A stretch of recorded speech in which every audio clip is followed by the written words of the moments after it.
NBA vet, Eric Strickland. Strickland for three! And you're going to go out of here as the Big 8 tournament champion. 93.7 The Ticket veteran and Bill Callahan fan club president, Jake Bakoven. I love Billy's team. Coming at you live from the Coppel Chevrolet GMC studios in the heart of Lincoln, America. On air and online at theticketfm.com. Sponsored by the Mercado by Certified Piedmontese. This is On the Block with Strick and Bach. Hold up.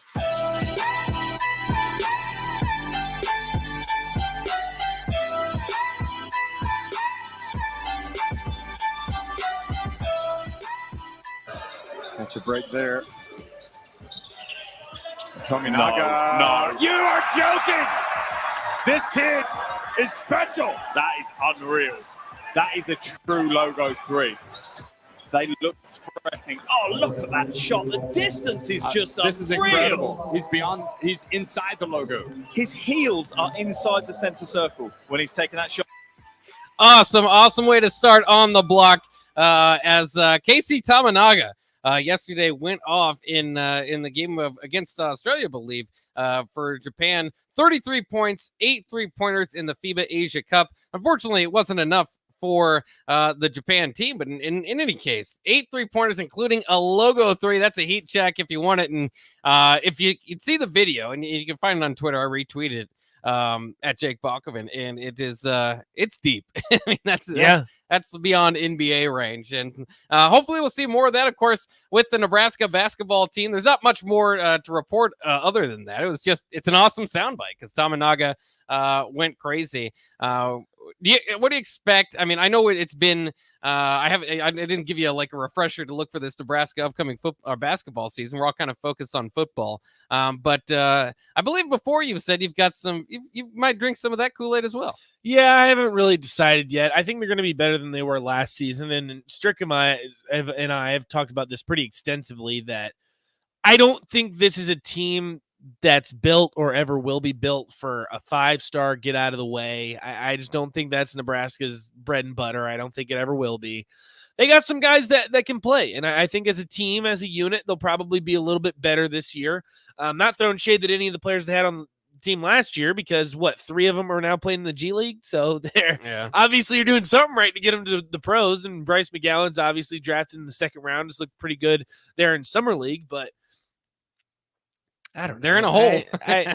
I don't think they can get any worse. The only frustrating thing about Casey is that, I mean, where was that last year, dude? Like, right. Other than the exhibition game against Colorado, where I think he did drop like 29 or something like that, and they beat Colorado, and fans were excited. That's right. Other than that exhibition against Colorado, we didn't see too much from him. And I don't know if that was maybe his lack of minutes. Maybe he wasn't able to defend at a high level. He fell out of the rotation out of the Big Big Ten. Yeah, so I don't really know what to expect with Nebraska basketball, to be honest with you. And I'll still stand by the point, Bach, and I know a lot of Husker fans don't necessarily agree with this.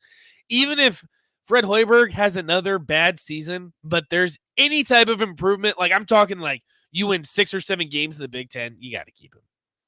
Yeah, it's seriously, again, football is very different. I understand. There are standards, there's prestige, there's an expectation there. Basketball, if you're winning 6 to 7 games in the Big Ten, it might be a slow build up to the top, but it's a build.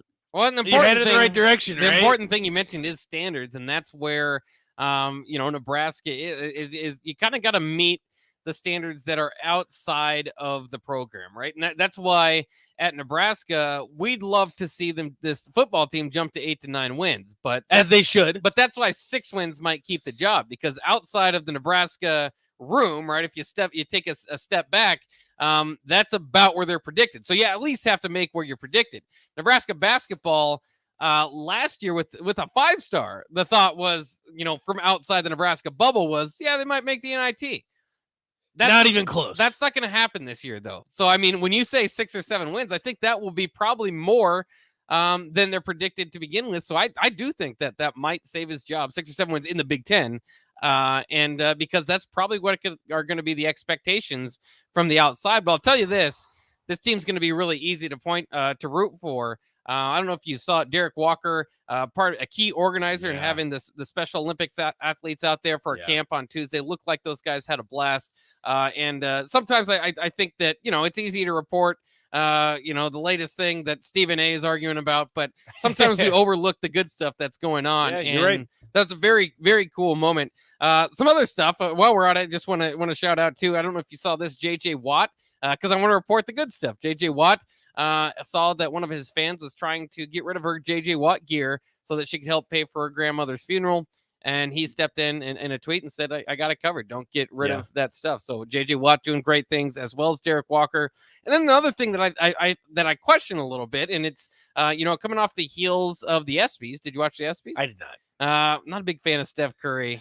I'm not a big fan of Steph, and even the ESPYs over the years. I don't know. It's kind of lost it for me. But the cool moment in the ESPYs for me every year, one of my favorite speeches is, of course, Jim Valvano, the Jimmy V speech from the early 90s. I did see that. That's absolutely beautiful. Yeah. And Dick Vitale this year won it. And so that's pretty cool. But the numbers, it's just crazy to think about how the numbers have kind of changed that you're getting in major pro sports leagues these days, because when they throw out the number, like last night, Dickie V was saying since 1993 when the V Foundation started, and the V Foundation and that speech is played every year, and it's incredible, and I just love what it does. Very empowering. Yeah, and how could anybody be against it, right? We all know somebody that's been impacted or has passed away, unfortunately, from cancer. So it's something that a lot of people pitch into, and it is a very big part of the ESPYs. Since its formation in 1993, they've awarded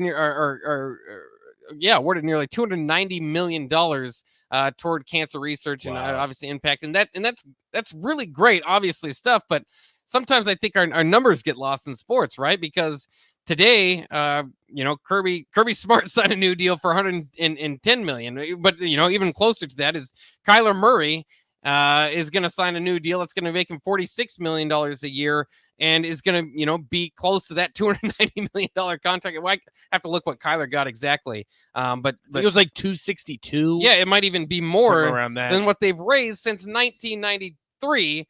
On an annual basis that gets the spotlight on ESPN or ABC or whatever every year. And I'm not going after Kyler Murray, obviously, being like, hey, you should pay, these are collectively just a lot of money being thrown toward a guy that, in this case, again, not picking on him, but hasn't won a playoff game, is going to get more than what the Jimmy V Foundation has raised so far. So, Jimmy V doesn't pay me or have anything, I don't have anything to do with it. It's one of my favorite speeches, but I would just say, kind of consider that, and hopefully the people that have the means to do it, the athletes and the owners there. Now, obviously, the difference there is with a Kyler Murray, you're hoping for a big ROI, right? If you're the owner, you're getting a return on that investment.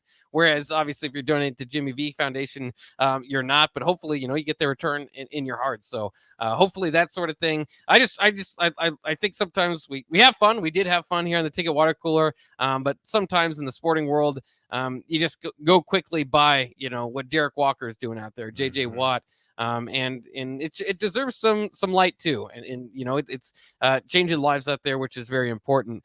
But we also need to get into what sports talk radio usually talk about, which is bickering. And there has been some bickering between Pat Narduzzi and Mark Whipple. If you missed it the other day, Pat Narduzzi went on a podcast. It seemed to be their first podcast. There was a guy wearing a cowboy hat. It was kind of strange altogether. But Pat Narduzzi, I don't know if what he was thinking, because some of his claims didn't seem to add up. Mentioning that they averaged 10 yards carry against Wake Forest. I think it was actually like less than 3. So it was just kind of interesting. If you missed it though, Pat Narduzzi said in many words that Whipple, he said his former offensive coordinator was stubborn and had no desire to run the ball at times, and was talking about how that made Kenny Pickett even more respected in his opinion. What was kind of difficult about Pickett's season was that defensive coordinators knew, okay, he's throwing the ball. There wasn't much respect for the ground game, which is interesting. Because as you look at the numbers, again, sometimes that's not supported as much. They did pass more than they threw. When you have a Heisman candidate, that's what you're going to do. Yeah. It's simple as that. I mean, it also, when you hire Mark Whipple, like, I don't know what Pat Narduzzi expected. When Pat Narduzzi signed off or sent the little message, when Mark Whipple took the Nebraska job, he mentioned he took our heavy run offense into one of the best prolific passing attacks in the league. When Nebraska hires Mark Whipple, you expect to pass more. That's kind of his craft. He's gotten wide receivers over 1,000 yards, more often than not. He's gonna pass. He's got a Heisman candidate, right? So I can respect Pat Narduzzi for being the defensive-minded coach. I think that's kind of what it played into. Of course, a lot of Nebraska fans can remember around Pat Narduzzi's era as DC in Michigan State. Nebraska had a defensive-minded coach in Bo Pelini that would try to slow down the offense or kind of make things easier or better on his defense, which a hurry-up passing attack doesn't necessarily do. So maybe in for what it's worth too, Pittsburgh has moved on to an offensive coordinator that's going to probably slow it down a little bit and run the ball a little bit more. So maybe he's just trying to make things brighter on his team. Now, obviously, those were the quotes that really grabbed some attention here in Nebraska, and as well they should, and we'll talk about those in a second. But what was Pat Narduzzi? Was he drunk? He also said that the Pittsburgh would have won the Michigan State game. He's calling out Michigan State, who, that's where he coached as a defensive coordinator. He should have some love there. He said if Pickett was in there, that's worth 21 points and they would have won that game. And then was saying that if Michigan State's one of the best that the Big Ten had, by the way, they weren't Big Ten champs or anything. He said they would have won. They should win. They beat everybody in the Big Ten. That's what he said. It's like, what are you talking about, dude? If there's a time right now for the ACC not to attack the Big Ten, it would be literally right now. The Big Ten's very stable and is going to be moving in the right direction. The ACC, you can talk about whatever it's worth for on-field competition, but it's scary time for the ACC. And the other thing, and maybe he's just trying to get more respect for their accomplishment winning the ACC, but the ACC is a little bit down when Pittsburgh and Wake Forest is your championship game. So I don't know if calling out the Big Ten, which generally has 5 or 6 top 20 teams, is bright. I guess talk trash when you can, when you're coming off the wins, but it's not like he's done great year in and year out at Pitt. They're mostly kind of a 7-6 program under Narduzzi. I hate to say it, I'm a big Pat Narduzzi guy. I would like to see a little bit more, but it just seems very, very odd. All the comments from Pat Narduzzi were very odd on that podcast. It was very odd, and I think that's probably the best way to put it. I want to dive into the numbers a little bit further just to make sure that it's very clear that what he said was a little bit illogical, and I don't know if he really looked at it in depth too much, because I'm looking at the game further. So the passing, they threw 34 times in the ACC championship game. They ran, I'm going to take out the sacks because I know that college football, they use sacks and then it's against your rushing yards, which I think is a bit unfair. So we'll take those out. You had 33 runs. That's about as balanced of an attack as you can have. And yes, maybe there were times when you would have rather ran the ball, but like you said, Bach, they averaged 3 yards a carry. Right. So obviously that's going to change when you take out the sacks, but then you're going to bump it up a little bit, but it's still not like they were absolutely crushing it running the ball, especially on top of that, because Kenny Pickett had a 58-yard run. So you take that out, like, let's not act like they're just crushing it on the running game. And on top of that, this is the most bizarre thing out of the whole situation. You're going to come at your offensive coordinator that not only sent a guy to the Heisman finalist, he was literally a Heisman candidate, went to the show, I don't know where they have, but he was a Heisman finalist, a candidate. Yeah, absolutely. You won the ACC championship by 24. And not only, let's not act like it was 24-0, your defense shut him out. You scored 45 points. So you scored 45 points. Your run game wasn't averaging nearly 10 yards a game, not even 3 yards a carry, yards a carry. And you score 45 points. And your grand idea is to come at your offensive coordinator. It's just bizarre. And I'm hoping he wasn't drunk, but my God, like, what are we What's doing? he talking about? Like, literally, man, like, what are you talking about? So I want Nebraska fans. I know there are a lot of Nebraska fans that saw this and were freaking out a little bit, but let's dive into the numbers. Let's look at the reality of the situation. We know Mark Whipple is going to throw the ball more than in years past. He has a quarterback that is built to throw the ball more. Yeah, they recruited a quarterback to pass. They literally recruited him for Mark Whipple's system. He is going to pass the ball more. We understand all of that. But let's not look at the numbers and say Mark Whipple isn't running the ball. He ran the ball 33 times. There's a balanced attack. He scored 45 points in a conference championship game. I don't care if it's Wake Forest. They went into the game 10-2. 10-2 and you drop 45 points. Like, it's just bizarre to me. And I want everyone to just take a second, take a deep breath. Mark Whipple is, I believe, the answer. He's a great coach. He's going to throw the ball more, and Nebraska's offense is going to be a hell of a lot more interesting to watch than when Adrian was here. I'll tell you that right now. Is it going to work every time? No. This is still a process. It's still going to take time, but it's going to be more entertaining to watch, and it's going to lead to more wins down the line. So let's just take a step back and not listen to Pat Narduzzi because he might be drunk. I don't know. Like, it makes no sense. Well, no sense. And I mean, we'll see how the results play out on the field, but I think that one thing is clear. Pat Narduzzi is up for saltiest coach of the offseason. If you remember, Rightfully so. Very upset with the Jordan Addison situation. As he should be. Probably not happy that he lost Mark Whipple. I mean, that probably is what goes into these comments. Is he's probably not happy. He's not happy that Mark Whipple took a higher paying job in Nebraska. Obviously lost Kenny Pickett, but it's very odd to then call out the Big Ten and say they would win the Big Ten on a yearly basis when, dude, it's like the stars aligned for you. You didn't have much to do with Kenny Pickett developing into the guy he did. You're not going to have a first round quarterback every year. You're not going to have a Jordan Addison every year, and you're not going to have a Mark Whipple anymore. You're back to probably 7-6 Pitt, and you're off talking trash again. And that's if that. And the thing is, too, when you do something like this, not only is it affecting the Big Ten, it's affecting your coaching hires moving forward. Like, if you see that Mark Whipple is treated this way, where legitimately you go to a Peach Bowl, which, like you said, Bach, consistently do everything you can to prop the program up, do the ultimate goal, win the ACC championship. You are a 6-6, 7-6 program. That is what you are if you're Pittsburgh. And much to the offensive coordinator's credit and much to Kenny Pickett's credit, you broke the standard. You broke the stereotype. You won the ACC, for crying out loud. Like, I know a lot of people like to hate on the ACC. I don't care if you're in the American. Winning a conference championship is cool. It's fun. It gets the fans excited. It gets the program to a position, heightens the program to somewhere we haven't been. Think of Nebraska. I know the Big Ten is different because the Big Ten is the cream of the crop, and normally if you win the Big Ten, you go to the playoff.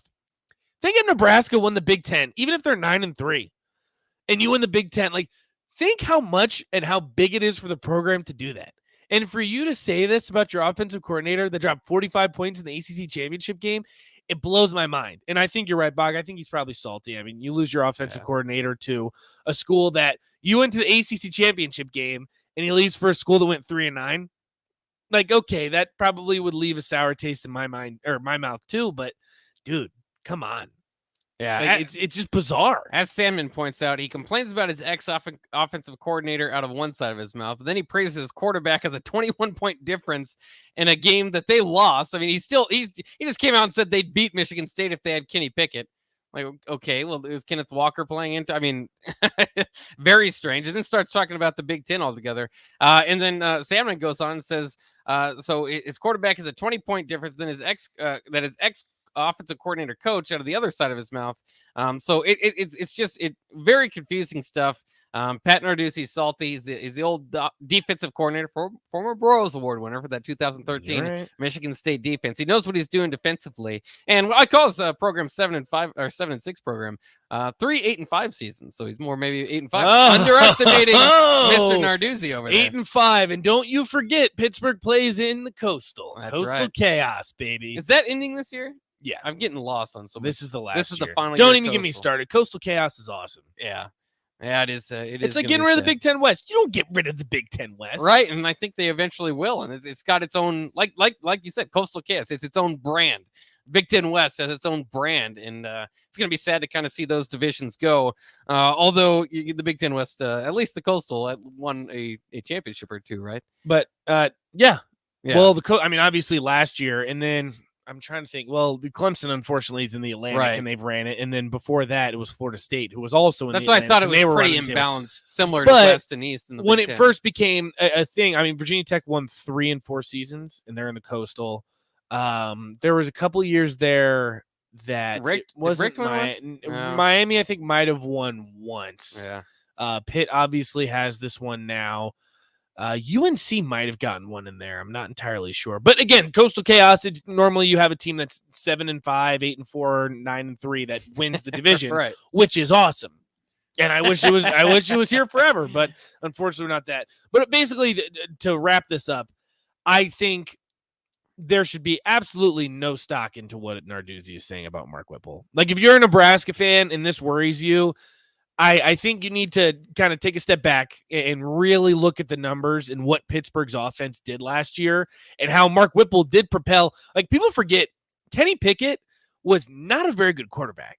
Like it took him time, and Mark Whipple was there basically since the beginning and coached him up, and he was kind of his mentor throughout the process. And I think he needs to be given a lot of credit for that. Will we get Casey Thompson for 2 seasons?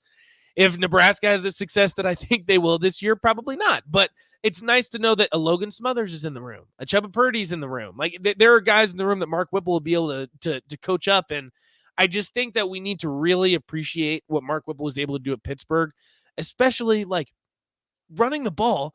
They had 1,600 yards through 3 guys last season. Like it's not act like they just weren't. They had more rushing yards than Nebraska.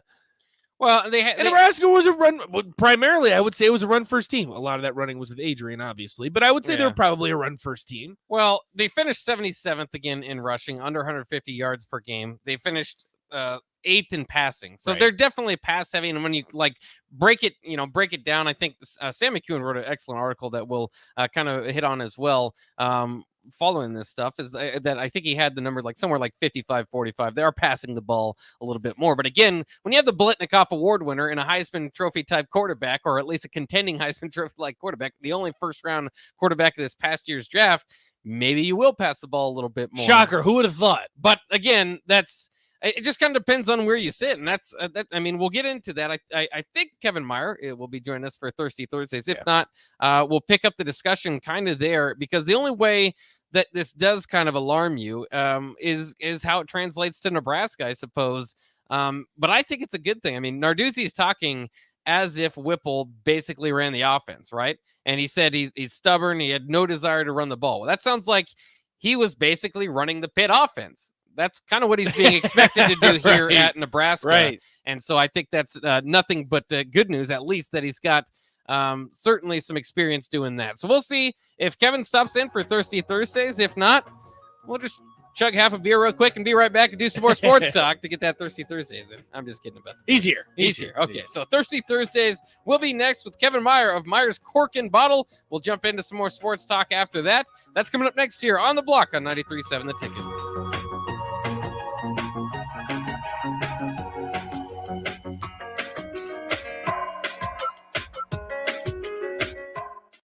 There's nothing quite like the Mercado by Certified Piedmontese beef. The Mercado offers unique ingredients you can't find anywhere else, open every day from 8 a.m. to 8 p.m. The full-service butcher shop and retail store is wonderful for meat lovers with their exclusive Certified Piedmontese beef and assorted sausages, plus other quality meats, including pork, chicken, and a wide range of the freshest seafood. Plus, every Friday from 11 to 2, the Mercado serves up the best lunch in town on their Friday Feast menu. Stop in at the Mercado today at 84th and Havelock, or visit their website at cpmercado.com to see current deals. Work, laundry, dishes. I was exhausted. I needed a vacation, but finding a way to pay for it, not so easy.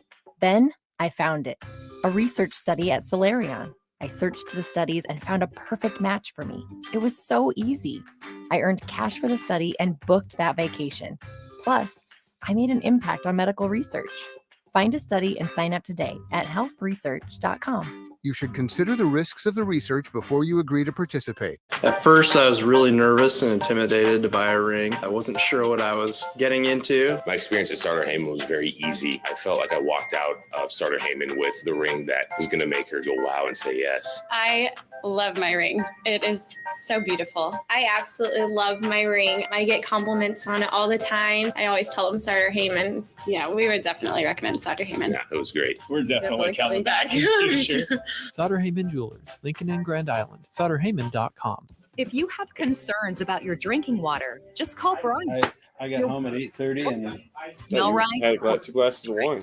Bryans can help. Might have been more Your than water two. has high levels of iron. I had, Bryans can help. If you're had a tired beer of from foggy dishes Cosmic and Eye. dingy clothes, Bryans can help. Oh, that's Whatever what I your had home water last needs night. are, Oh, the Happy Bryans Party? is here I with had a that solution on to tap fit your at needs. Carolina. Be That's sure not about bad. your water. Just call It's okay. 467-1111. Bryant Air Conditioning, Heating, Electrical, and Plumbing. We do whatever it takes. Pillar Restaurant Group is proud to announce the full opening of our brick-and-mortar venue at home store, Lincoln's new premier specialty grocers. This store is home to our brand new Butchery by Venue. Get the finest Nebraska steaks, hand-cut and house by our butcher, prepared for our restaurants, and available for you to take home. With hand-selected specialty seafood, charcuterie, wine, bourbon, and liquor options. Come in today to see what we have to offer at 70th and Pioneers in the Pioneer Woods Shopping Center. Open from 10 a.m. to 7 p.m., Monday through Saturday. At Allo, we think you deserve the fiber things in life, like binging your favorite TV shows and movies buffer-free, next level, lag-free gaming, and video calls without frozen faces.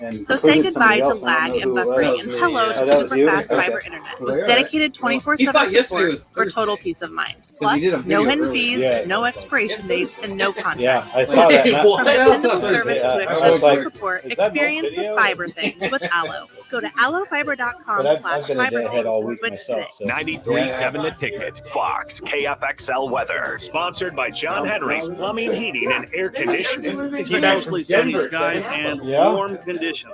We'll found at 96.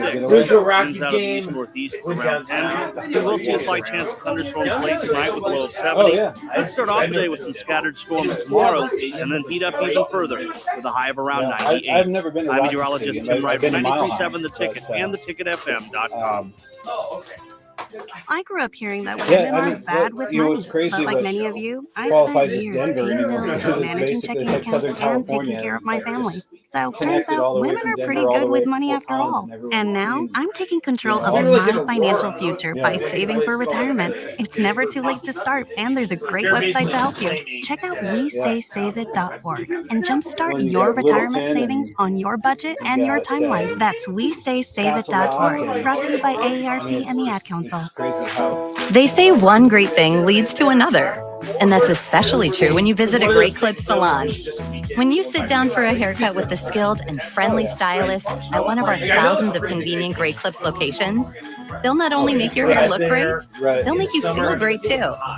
And that's something you can't help but share with the world. Download our online check-in app today and opt in to get a Ready Next text when you're up we've got a next. family cabin Great lined up Clips. between Fort Collins It's and gonna be Laramie in great. northern Colorado.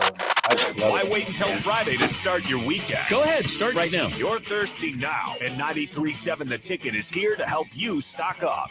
Just in time for the weekend. Are your Mike's music box? Time to brew Yeah, your it says you horizons guys and might try say. some new wine and beer. It's Thirsty Thursday with Oh, Kevin yeah. Meyer Just from one Myers onion. Cork and Bottle.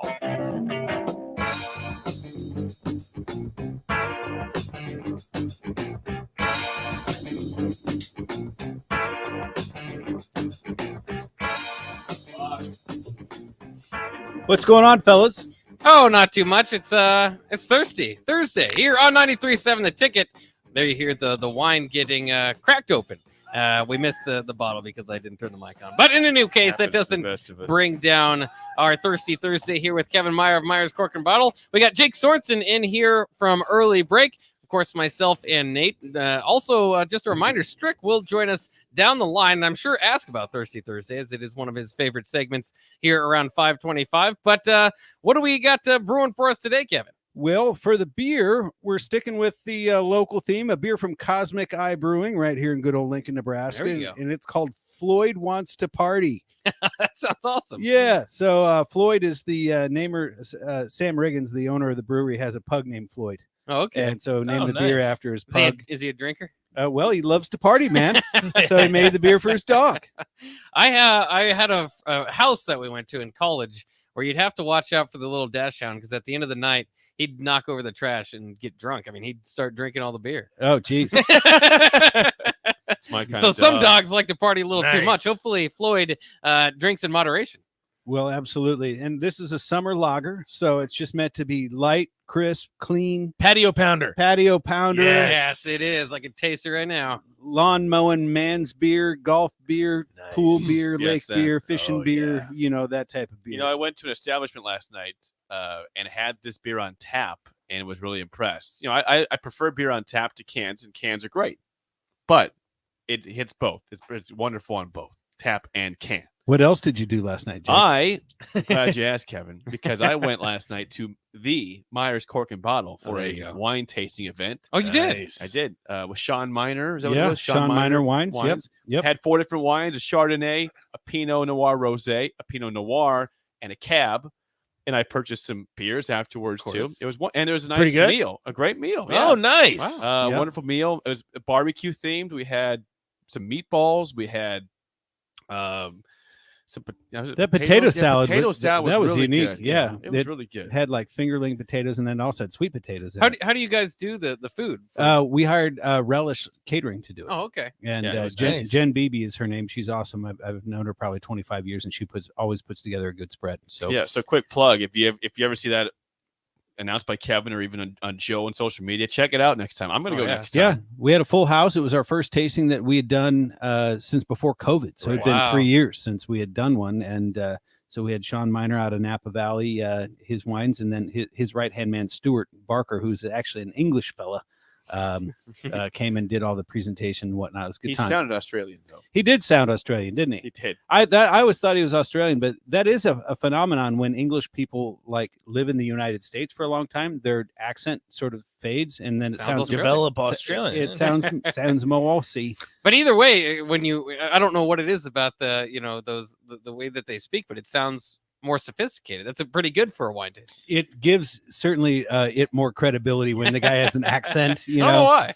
We've had some Italian, and it was a good time. So, if you're ever interested in doing a in-store wine tasting at Myers Cork and Bottle, check us out on the social media, and that's where we'll put it out. And it's a lot of fun. Kevin, I don't know if this is something you'd be able to do, but Texter says you need to keep a list of Thirsty Thursday wine and beer down at the shop on a whiteboard. He can never remember what you guys tasted. So I don't know. Maybe that's just an idea, or maybe they can just ask you. We take our pictures. You can on the ticket. Ask you. You usually remember pretty well. So. I usually remember. The guys are working, so they don't necessarily hear the show. But yes, I should write that down for them. But you can also follow Jake Bachhofen on Twitter because he'll always tweet it out. So absolutely. We can make that work too. Here's a real question for you, Kevin. Yeah. We're drinking Floyd Likes to Party from Cosmic Eye. Yes. It says Kevin Liked to Party. Kevin loves to party.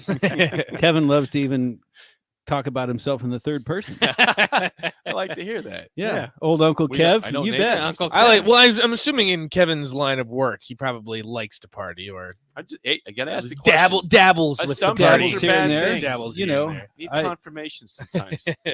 I'm not as good at as I used to be, right, but it's still part of my Well, repertoire. now you're Uncle Kev. Were you at one time keg stand, Kev? Nice. I have done a keg stand. There you go. Yeah. Yeah, that's party, Kev. I used to be able to shotgun a pretty good funnel of beer as well back in the day. Oh yeah. 2 or 3 at a shot. Watching people do that now is amazing. Like it's hard to even comprehend that somebody can do that anymore.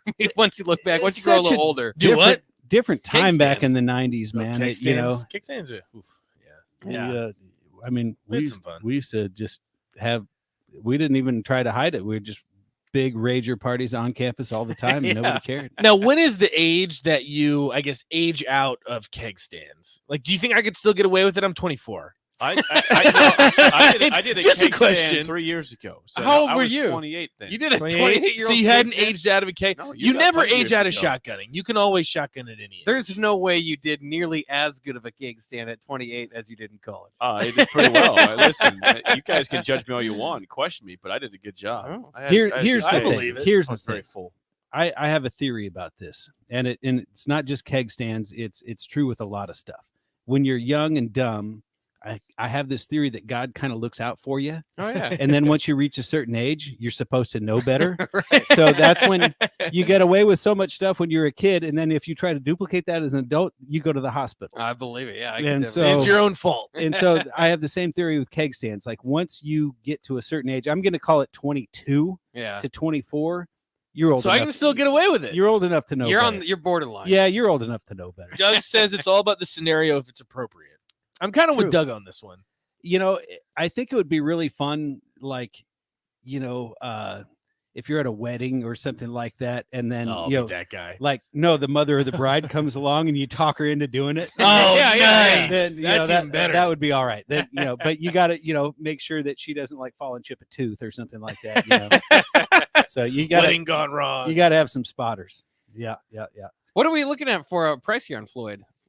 Floyd, these go for about $10 a 6-pack. Oh, well worth it. And really good beer. Just just a nice, clean summer crusher. Speaking of weddings, tomorrow is my 27th wedding anniversary. Wow. Oh, congratulations. Yeah, and I think my wife is listening, and so I just want to say I love you, honey. And I did have someone at one point reach out to me on Facebook and said, in the history of outkicking their coverage, you have outkicked your coverage more than anybody in the history of doing it. Kevin's on the Mount Rushmore about kicking his I certainly am. My wife is beautiful. She's the hardest working person I know, and she's also my best friend. So love you, baby. So now you've been married longer than Tom Osborne's entire tenure at Nebraska. Did that come on 26? Did that ever cross your mind? 26, 25 was a mile marker. Oh yeah, and we spent that up at my family cabin in Colorado, just the two of us. And then 26 kind of flew by, but 27 we're going to try to make count. We're taking a little vacation next week, and we'll try to keep her going. As well, you should. Every year deserves a nice celebration, except for 26. I'm covering for you a little bit there, Kevin. Well, we still celebrated. It was just sort of one of those things. Well, both my kids got married last summer. Ooh, yeah. And our wedding anniversary happened between the two weddings. And so it sort of got outshadowed. Too many events can add up. And kids, they're a pain in the ass. It's like, and they're expensive, and it's like then that takes away from us. And so, that's what you signed up for, Kevin. They're gone now, man. I'm living my best life now. You still got another kid that needs to get married, right? No, you're done. Okay, that's it. Yeah, they've got degrees and jobs and husbands and wives, and you're done. My work here is done, and I'm loving that. There you go. So, let's move on to our wine here. Okay, Glazebrook out of New Zealand. And it's from a place called Marlborough. And basically, New Zealand is divided into two islands, and Marlborough is the north tip of the South Island. And this is a Sauvignon Blanc. Oh, yeah. They grow Sauvignon Blanc all over the world. I mean, I think it's a French name, so I'm guessing it essentially originated in France. But they grow it in Italy. They grow it in the United States. Man. They grow it in New Zealand. But what's really interesting about the New Zealand Sauvignon Blancs is that it has a high concentration of a chemical compound called pyrazine. And pyrazine is the same compound found in grapefruits. And so it takes on that citrusy, tart, grapefruity taste. And I mean, talk about a patio pounder. It's just like, it's sort of, it's tart, but it's refreshing. And it's one of those that the colder, the better. And you just wash it down. Yeah, very, very good stuff. Is the pyrazine, is that what I said? Pyrazine, right? yeah. Nice box. Does that factor into the smell, the olfactory device over here? Indeed, it does. I mean, you can pick that up. But what's interesting is that they don't taste like this when it's grown other places, only from New Zealand. And so the French ones, most of the Sauvignon Blanc is grown in these very minerally soils if it's in Bordeaux. And so it takes on that minerality, or when it's done in the Loire Valley, which is sort of the northwest part of the country, those soils are very chalky, and so it takes on, sort of the identity of the soils in which it's grown. The United States ones are kind of like they have maybe a little more honeyish tone to them, a little more melon, but the New Zealand ones are the only ones that take on that grapefruity taste, and it's sort of one of those things that once you sort of identify it, it's like blood in the water. You can easily pick it out, and it's hot. It's July in Nebraska, and it's hot, so this is a great hot July wine. Where would New Zealand stack up in like wine production? I feel like there's a lot of Kiwi wine, right? Because France is one, I would assume, when it comes to wine production. Not necessarily. Italy is number one. Italy number one. Yep. Okay. Yep. In terms of overall production, Spain actually dedicates more acreage to vines than any other country.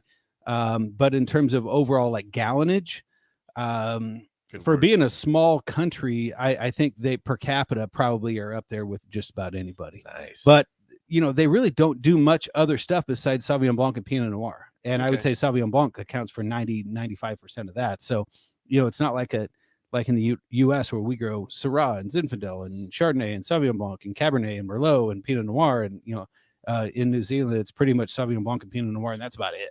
Is it? It's true, right? In Europe, and it's more of a wine culture, whereas here maybe it's more of a beer culture. Is that right? Well, other countries don't view wine as an alcohol; they view it as a food, and so that's why it's not uncommon. Like you're, say you're a business person and you go out to lunch, you have wine with your lunch. And so it's not as binge culture. We do that too. You just get dirty looks. right. Yeah, but you're not pounding glass after glass. The binge culture is certainly an American thing. Okay, what's interesting. I had this customer of mine who had a French neighbor that moved here, like literally from France, spoke hardly any English at all, and would pack watered down wine in her kid's lunchbox. Going to elementary school. Wow. And they found out about it, and they said, hey, you can't put wine in your kid's lunchbox. And she didn't quite understand why that was a problem. She basically got offended. She said, what kind of mother do you think I am? I put very good quality wine in my kid's Nice. And so it's just sort of a cultural thing. And so when you start to kind of wrap your head around that, where you consider it a food and less of an alcohol, it makes a lot more sense in terms of what you pair it with and when you have it, and the frequency and quantity in which you have it and the quality in which you have it. It just makes makes life better. Now, is the quality different? I don't know if you've been to Italy, but I always hear about Italy's wine. Does it taste different in Italy than it would if it was bottled and then exported to the United States? It does, because a lot of times too, the stuff that they drink on a regular basis is relatively fresh. And so it doesn't have a bunch of sulfites in it. Basically, when we barrel age wine and to be bottled for export, they add sulfur, or even for in distribution in the United States, they add sulfur dioxide to it, and it's a preservative, keeps the wine from oxidizing while it's in the barrels, so it can pick up the nuances in the barrel without turning sour. And everyone has a tolerance to how many sulfites they can take. But sulfites occur naturally in anything. If you eat an orange, it's got sulfites in it. You eat a banana, it's got sulfites in it. But so many parts per million, everyone has a different threshold. Well, the wine that you drink locally up there, like if you were to travel to Italy, it's very fresh, and that's why people can drink it all the time and not get a headache, because it's so low in sulfites, because it's just their sort of farm to table wine. And so again, it's just sort of considered part of the culture and something they do almost every day. As we are wrapping things up here on Thirsty Thursday, it's you always learn something if you pay close attention. More than one thing. Yeah, quite a bit of things actually. What are we looking at for Glazebrook here? These are $20, and just it's one of those wines. The colder, the better. A little bit tart, little refreshing, a little bit of grapefruit. A little bit of, I'm even kind of getting some kiwi notes, and maybe that's just the power of suggestion because it's New Zealand, but just super refreshing. Doesn't taste boozy. Again, just a good hot weather wine to have. Yeah, very, very much well worth it. And what was our beer real quick? Floyd Wants to Party from Cosmic Eye Brewing right here in good old Lincoln, Nebraska. It's their summer lager, and just a crisp, easy drinking, like I said, having fun beer, playing golf beer, whatever you're doing. Yeah, activity beer. Also, Kevin, people would agree with Bach. A texter says Thirsty Thursday, ironically the most intelligent 30 minutes on the ticket. So we will give you that crown. Out of everything that we say, you bring the people what they want, what they need. Far too kind. So he is Kevin Meyer of Meyer's Cork and Bottle. Head yourself down there. Very knowledgeable staff, even if he's not there. Very knowledgeable stuff altogether. Can point you in the right direction. And if you want to, you can get what we tasted. I think it's approved across the board here on the block for some patio pounders. Yeah, Glazebrook. And what's the other one once again? Floyd Wants to Party from Cosmic Eye. There you go. Patio Pounders. Jake wants to party. I knew somebody wants to party. It's hard to remember the dog's name, but Floyd wants to party. That's great stuff. Thanks once again to Kevin Meyer of Meyer's Cork and Bottle. We'll take a quick break. Be right back here on the block on 93.7 The Ticket.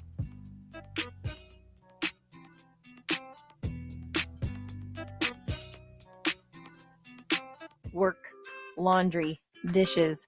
I was exhausted. I needed a vacation, but finding a way to pay for it, not so easy. Then I found it.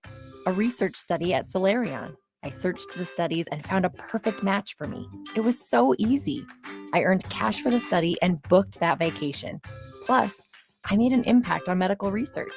Find a study and sign up today at helpresearch.com. You should consider the risks of the research before you agree to participate. Pillar Restaurant Group is proud to announce the full opening of our brick-and-mortar venue-at-home store, Lincoln's new premier specialty grocers. This store is home to our brand new Butchery by Venue. Get the finest Nebraska steaks, hand-cut in-house by our butcher, prepared for our restaurants, and available for you to take home. With hand-selected specialty seafood, charcuterie, wine, bourbon, and liquor options. Come in today to see what we have to offer at 70th and Pioneers in the Pioneer Woods Shopping Center. Open from 10 a.m. to 7 p.m., Monday through Saturday. There's nothing quite like the Mercado by Certified Piedmontese beef. The Mercado offers unique ingredients you can't find anywhere else, open every day from 8 a.m. to 8 p.m. The full-service butcher shop and retail store is wonderful for meat lovers with their exclusive certified Piedmontese beef and assorted sausages, plus other quality meats, including pork, chicken, and a wide range of the freshest seafood. Plus, every Friday from 11 to 2, the Mercado serves up the best lunch in town on their Friday Feast menu. Stop in at the Mercado today at 84th and Havelock or visit their website at cpmercado.com to see current deals. Eustace Body Shop, where our customers send their friends. That's the greatest compliment we can receive. If you've been in an accident, we'll get you back in your vehicle as quickly as possible. Our technicians care about you and your family and repair your vehicle to factory standards. We handle your claim from start to finish and provide a free loaner car. Stop by for a free estimate. Eustace Body Shop, just south of 88th and Highway 2. The most recommended Eustace Body Shop. That's who we are. This is your High School Minute. Your Southeast Community College High School Minute. I'm Gus Cottle. The Lincoln East Legion baseball team, Carpetland, will end its season in the state tournament. Ryan Clemente led Carpetland to a victory over Union Bank in the A5 district tournament by striking out 8 batters and batting in the game's only run. Union Bank and Pinnacle Bank will play an elimination game to also secure a spot in the state tournament. One team from each of the 7 districts in Nebraska will compete for the Legion Baseball State Championship. Games will start this week and will continue into the weekend. This has been your Southeast Community College High School Minute. Learn more today at southeast.edu with locations in Lincoln, Beatrice, and Milford.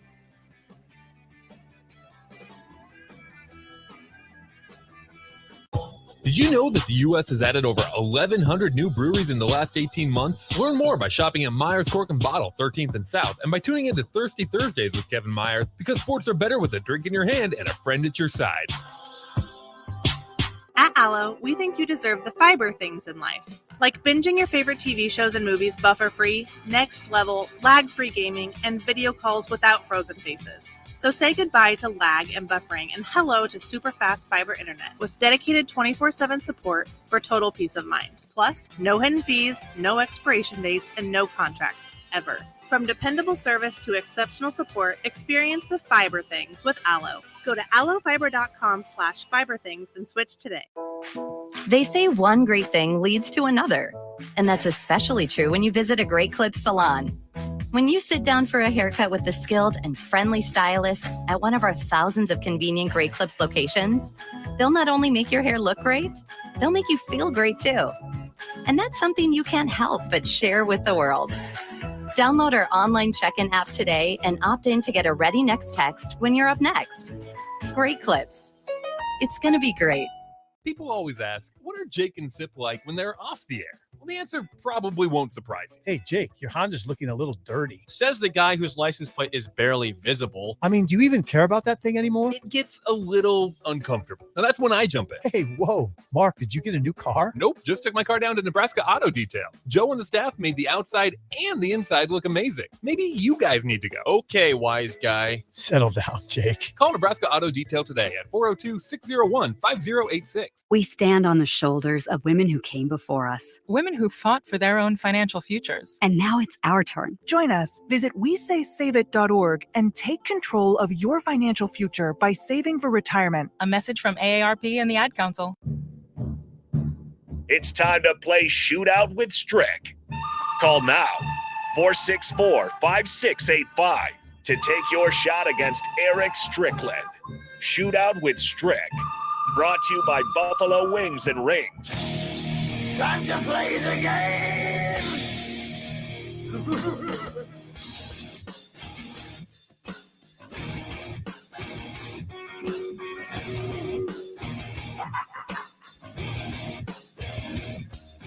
It's all about the game here on 93.7 The Ticket. Although today we will, we're gonna shorten the game just because Strick isn't here. We'll make it a little bit easier. Just one question today, and if you get it correct, you get $15 to Buffalo Wings and Rings. So call in right now, 402-464-5685 on the Honda of Lincoln hotline. Yeah, we got a good question coming over from the Talk with Mark. Mark D'Antonio, not Mark D'Antonio, actually, his former defensive coordinator over them, Pat Narduzzi. I don't know why I thought of Mark D'Antonio. It's because I'm Cheap Date Bach, and we had a little bit of Cheap Date Bach, yes.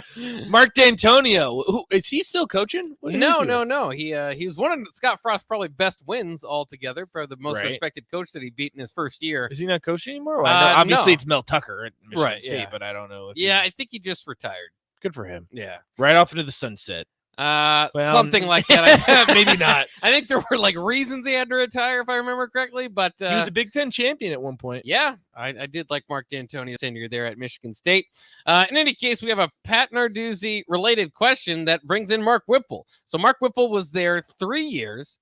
How many wins did Pittsburgh have in total in the 3 years that Mark Whipple was there with the Panthers? And we'll head to Cole on the Honda of Lincoln hotline. Cole, what do we do? Are we going spot on here? We need to. You got to get exactly. You got to get it exactly. So sorry, Cole. It's a competitive call more so than it usually is. Cole, how many wins did Pitt total in Mark Whipple's 3 years with the Panthers? Okay, so he had 11 last year, and I think the year before they had 8, so that's 19. The year before they were 5. Let's say 24. Is it 24? Oh, unfortunately, it's not 24. Pretty close, though. Very Cole. close, Cole. We'll give you guys that hint. Thanks for calling in, Cole. If you want to call in and guess again, I guess you can. Anybody can. Honda of Lincoln hotline, 402-464-5685. We need the win total for the past 3 years for the Panthers. The reason why that question is there is because that's how long Mark Whipple's been there. Nebraska's new offensive coordinator. Let's just say, I like how he broke it down. He did. It was very good, but I will say it is more wins than Scott Frost. So take that for what it's worth. Doesn't take too much. Well, but it's crazy in Frost's 4-year tenure. How many coaches have been fired after 4 years with less victories? Of course, that doesn't tell the whole story because Nebraska was close. Remember that. Justin is on the Honda of Lincoln hotline. Justin, how many wins did Mark Whipple help Pitt get in his 3 years there? I'm going to say 25. Is it 25? Boom, shakalaka. Absolutely it is. Congratulations, ding, Justin. ding, ding. You win $15 to Buffalo Wings and Rings, and you deserve a shout out. Give me a hell yeah.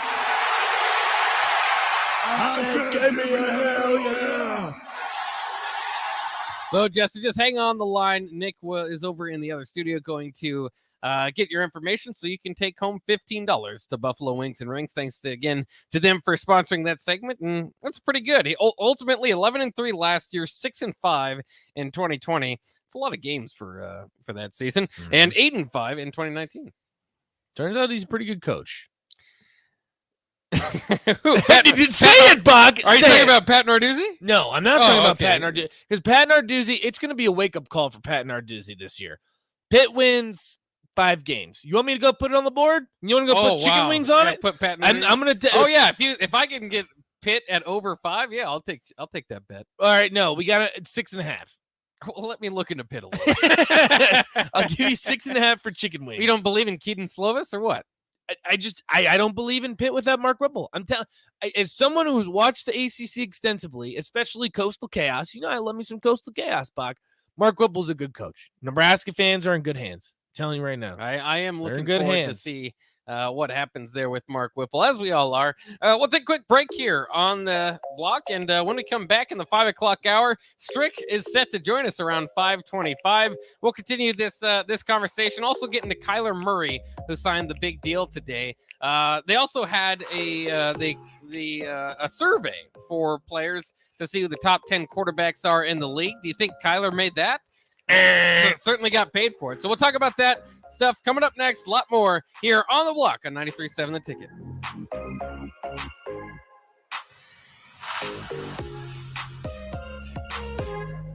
There's nothing quite like the Mercado by Certified Piedmontese beef. The Mercado offers unique ingredients you can't find anywhere else, open every day from 8 a.m. to 8 p.m. The full-service butcher shop and retail store is wonderful for meat lovers with their exclusive certified Piedmontese beef and assorted sausages, plus other quality meats, including pork, chicken, and a wide range of the freshest seafood. Plus, every Friday from 11 to 2, the Mercado serves up the best lunch in town on their Friday Feast menu. Stop in at the Mercado today at 84th and Havelock or visit their website at cpmercado.com to see current deals. Mary Ellen's Food for the Soul. It's soul food right here in Lincoln. Ribs, wings, catfish, coleslaw, cornbread, grits. I mean, I'd say it's food like your grandma used to make, but my grandma never made food like that. If you haven't already, you've got to give it a try. Check out their location across from South Point at 27th and Pine Lake, or find their food truck at events all over town, or visit them online at maryellens.com to see the full menu. Mary Ellen's Food for the Soul. Let them fix you a plate.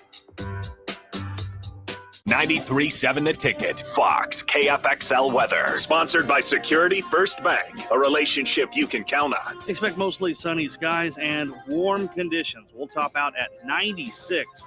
Winds out of the east-northeast at around 10. We will see a slight chance of thunderstorms late tonight with a low of 70. Could start off the day with some scattered storms tomorrow and then heat up even further with a high of around 98.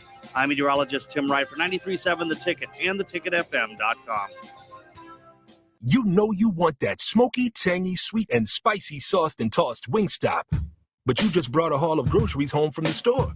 It's cool. No one expects you to shop and cook in the same day. So let the flavor experts at Wingstop hook you up with mouth-watering wings, crispy tenders and thighs, fries and sides delivered to your door. You can always cook tomorrow. That's why the fridge was invented. Get it delivered at wingstop.com. Order your Wingstop online at 28th and Superior, 50th and O Street, and 29th and Pine Lake. There are a lot of realtors in Lincoln, but don't get overwhelmed by all the names. Ben Bleicher with Professional Realty Group of Woods Brothers Realty is your go-to option when buying or selling residential and commercial property. Ben Bleicher's team offers unbeatable customer service and promises to make the buying and selling process as stress-free as possible. Call Ben today at 402-419-6309 for all your real estate needs. That's 419-6309. Ben Bleicher with Professional Realty Group of Woods Brothers Realty. No pressure, just professionalism. Get a lot of advice about self-care these days, but one of the most important self-care steps we can take is making sure we're financially secure later in life. For small steps you can take to save for retirement, visit WeSaySaveIt.org. A message from AARP and the Ad Council. Eustace Body Shop, where our customers send their friends. That's the greatest compliment we can receive. If you've been in an accident, we'll get you back in your vehicle as quickly as possible. Our technicians care about you and your family and repair your vehicle to factory standards. We handle your claim from start to finish and provide a free loaner car. Stop by for a free estimate. Eustace Body Shop, just south of 88th and Highway 2. The most recommended Eustace Body Shop. That's who we are. There's not many things worse than having plumbing issues at your home or business, but it's even worse if the problem isn't fixed correctly. Select Plumbing gets it right the first time, and they specialize in several things: general plumbing, water heaters, faucet and fixture repair, underground sewer and water repairs, backflow testing, and more. Keep your property free from leaks and other issues. Call today for a free estimate at 402-560-6197. Plus, they're hiring service plumbers. Contact Select Plumbing to inquire at 402-560-6197. People always ask, what are Jake and Sip like when they're off the air? Well, the answer probably won't surprise you. Hey, Jake, your Honda's looking a little dirty. Says the guy whose license plate is barely visible. I mean, do you even care about that thing anymore? It gets a little uncomfortable. Now, that's when I jump in. Hey, whoa. Mark, did you get a new car? Nope, just took my car down to Nebraska Auto Detail. Joe and the staff made the outside and the inside look amazing. Maybe you guys need to go. Okay, wise guy. Settle down, Jake. Call Nebraska Auto Detail today at 402-601-5086. This is Lincoln's home for sports talk on the FM dial. Also online at theticketfm.com. On the internet. KNTK FM Firth, 93.7 The Ticket. This is On the Block with Strick and Bach. Nebraska Basketball Hall of Famer and 9-year NBA vet, Eric Strickland. Strickland for three! And you're going to go out of here as the Big 8 tournament champion. 1037 The Ticket veteran and Ortega connoisseur, Jake Bakoven. I like Ortega and I like pepper. Coming at you live from the Coppel Chevrolet GMC studios in the heart of Lincoln, America. On air and online at theticketfm.com. Sponsored by the Mercado by Certified Piedmontese. This is On the Block with Strick and Bach.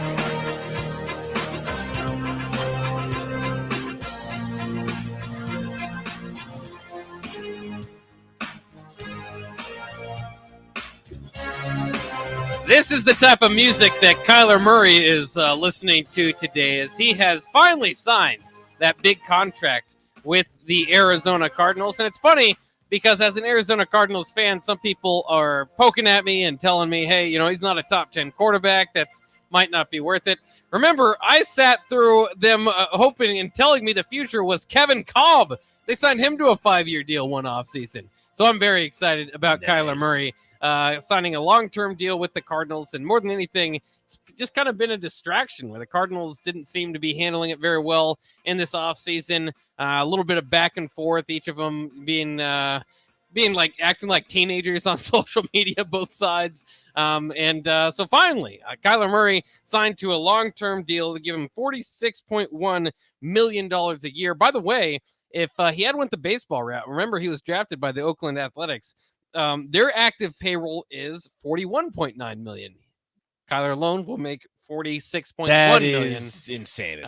So that certainly helps with that argument there. Because a lot of people said he should have gone to baseball. Yeah. There are a lot of people that said, more guaranteed money, which he's getting plenty of guaranteed money now. But at the time, I don't think anyone expected Kyler Murray to warrant the second highest contract in NFL history, something like that. Well, yeah, and when you do these things, you have to remember he's just the newest quarterback on the market, the newest franchise quarterback on the market. Shout out Jared Goff.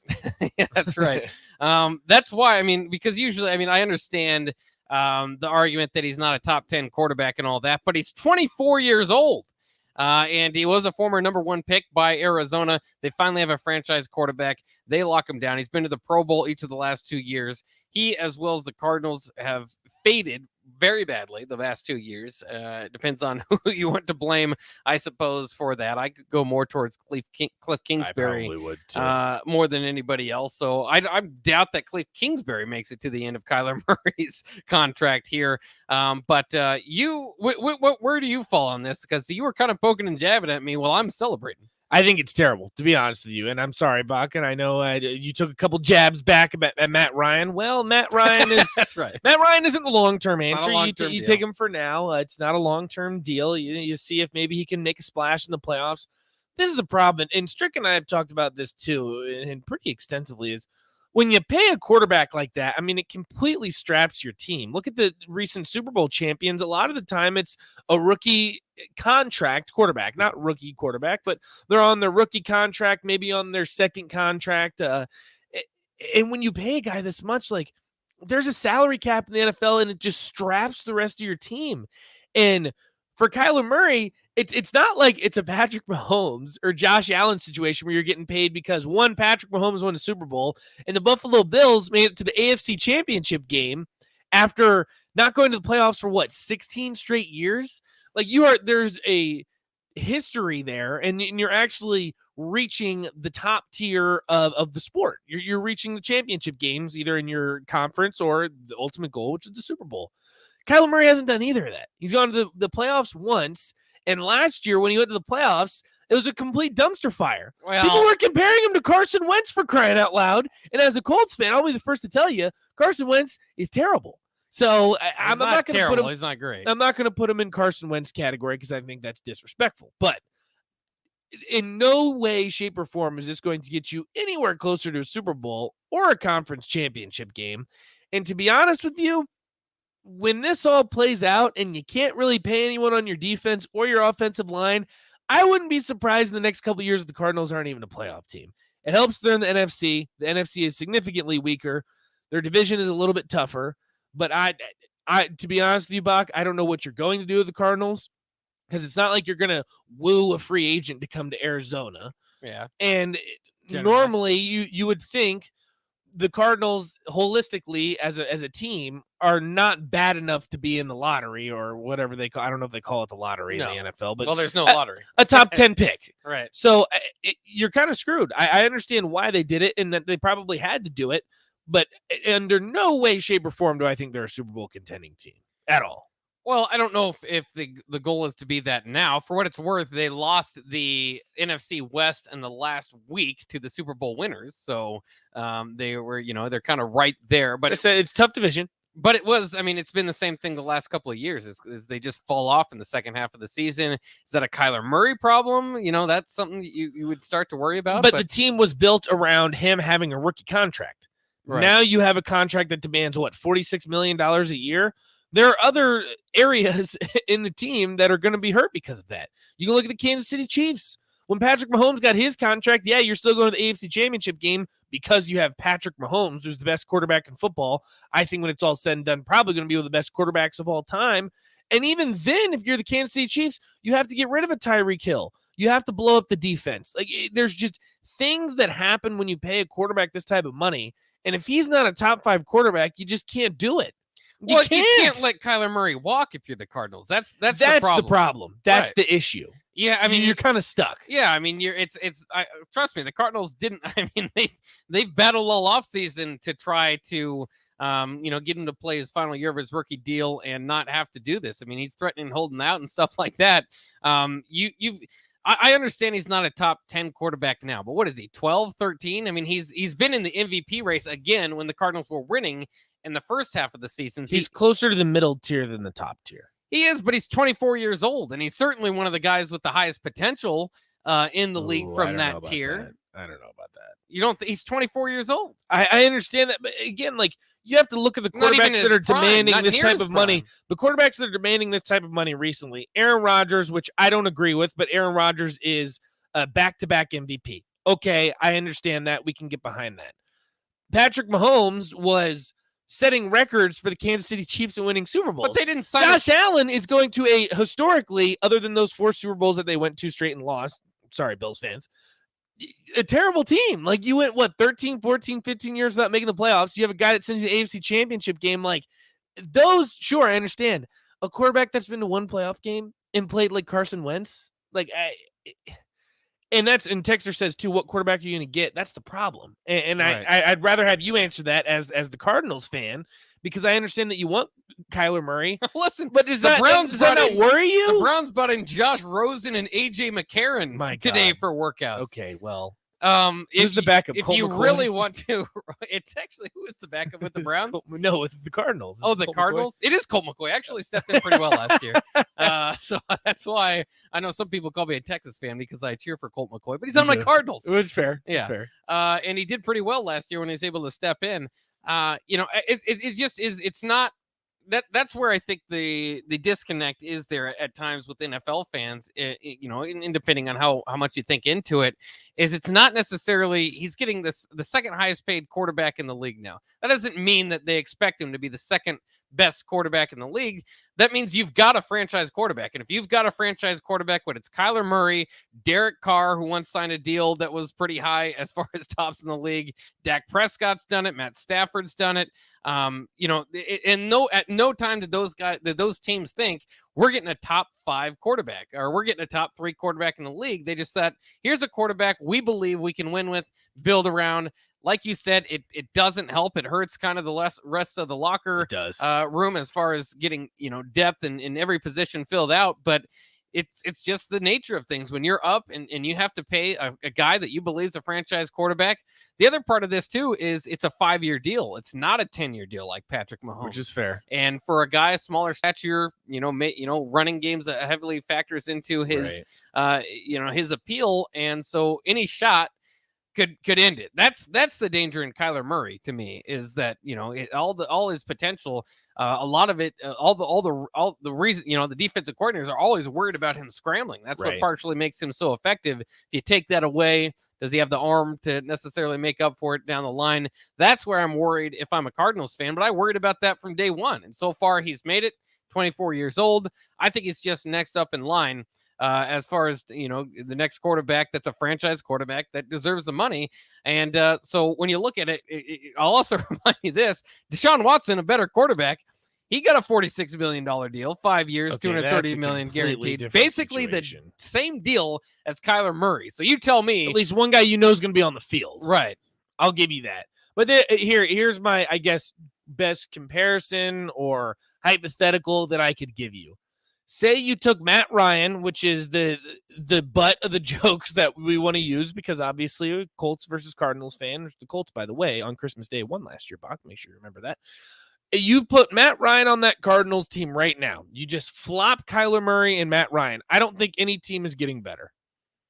And I don't think any team's getting worse. I think Matt Ryan, as old as he is and on an expiring contract, the Colts are built to win now. They're a quarterback away. You need a game manager. Is he on a 5-year deal? No. No. But I'm saying, like, if you didn't pay Kyler Murray, hypothetically, say the quarterback that you get is a veteran that's probably towards the end of his career and wants to win a Super Bowl.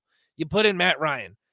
I don't think Matt Ryan makes your team that much worse. Obviously, your offense is built around a running quarterback, and that's partially due to Cliff Kingsbury, which you think might possibly be out the door here sooner than later. But I don't think you get any worse. I don't. Well, they're obviously different attacks. Very different. Right? But I don't disagree with you holistically. Again, I think that they're probably close to the same tier. Now, Rico was going crazy early. I think he chose Carson Wentz over Kyler Murray. My God, okay. Give the man some respect.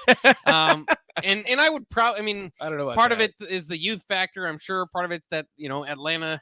Matt Ryan's been on a bad team the last couple of years, so it's kind of hard to read. He was an MVP. He was an MVP several years ago. But I'd probably take Kyler Murray over Matt Ryan. But I'm not saying it's like it's a giant gap or anything. So I can see that, but again, he's young. That's part of the appeal here is how young he is. The fact that he does give defensive coordinators more than anybody else in the league that run game headache that they have to worry about.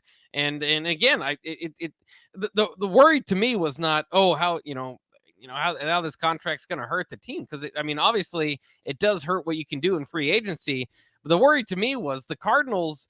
You just got to look at it as the Bidwells, the organization.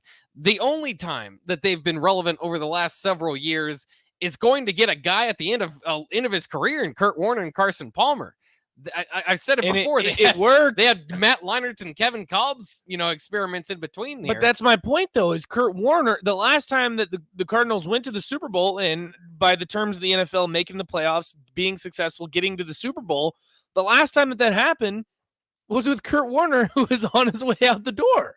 Right. So I think Matt Ryan's that perfect example. And I'm looking at quarterback contracts now because ranked Kyler Murray obviously steps in as the second highest paid quarterback in the NFL.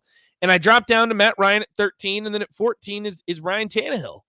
Another example, the thing is, I understand why the Cardinals did it. He was drafted by the team. You have faith in him. He's a young kid. Number one pick, sure. But I look at a guy like Matt Ryan or Ryan Tannehill, I don't think you're taking a huge step back if you're the Cardinals if you get a guy like that.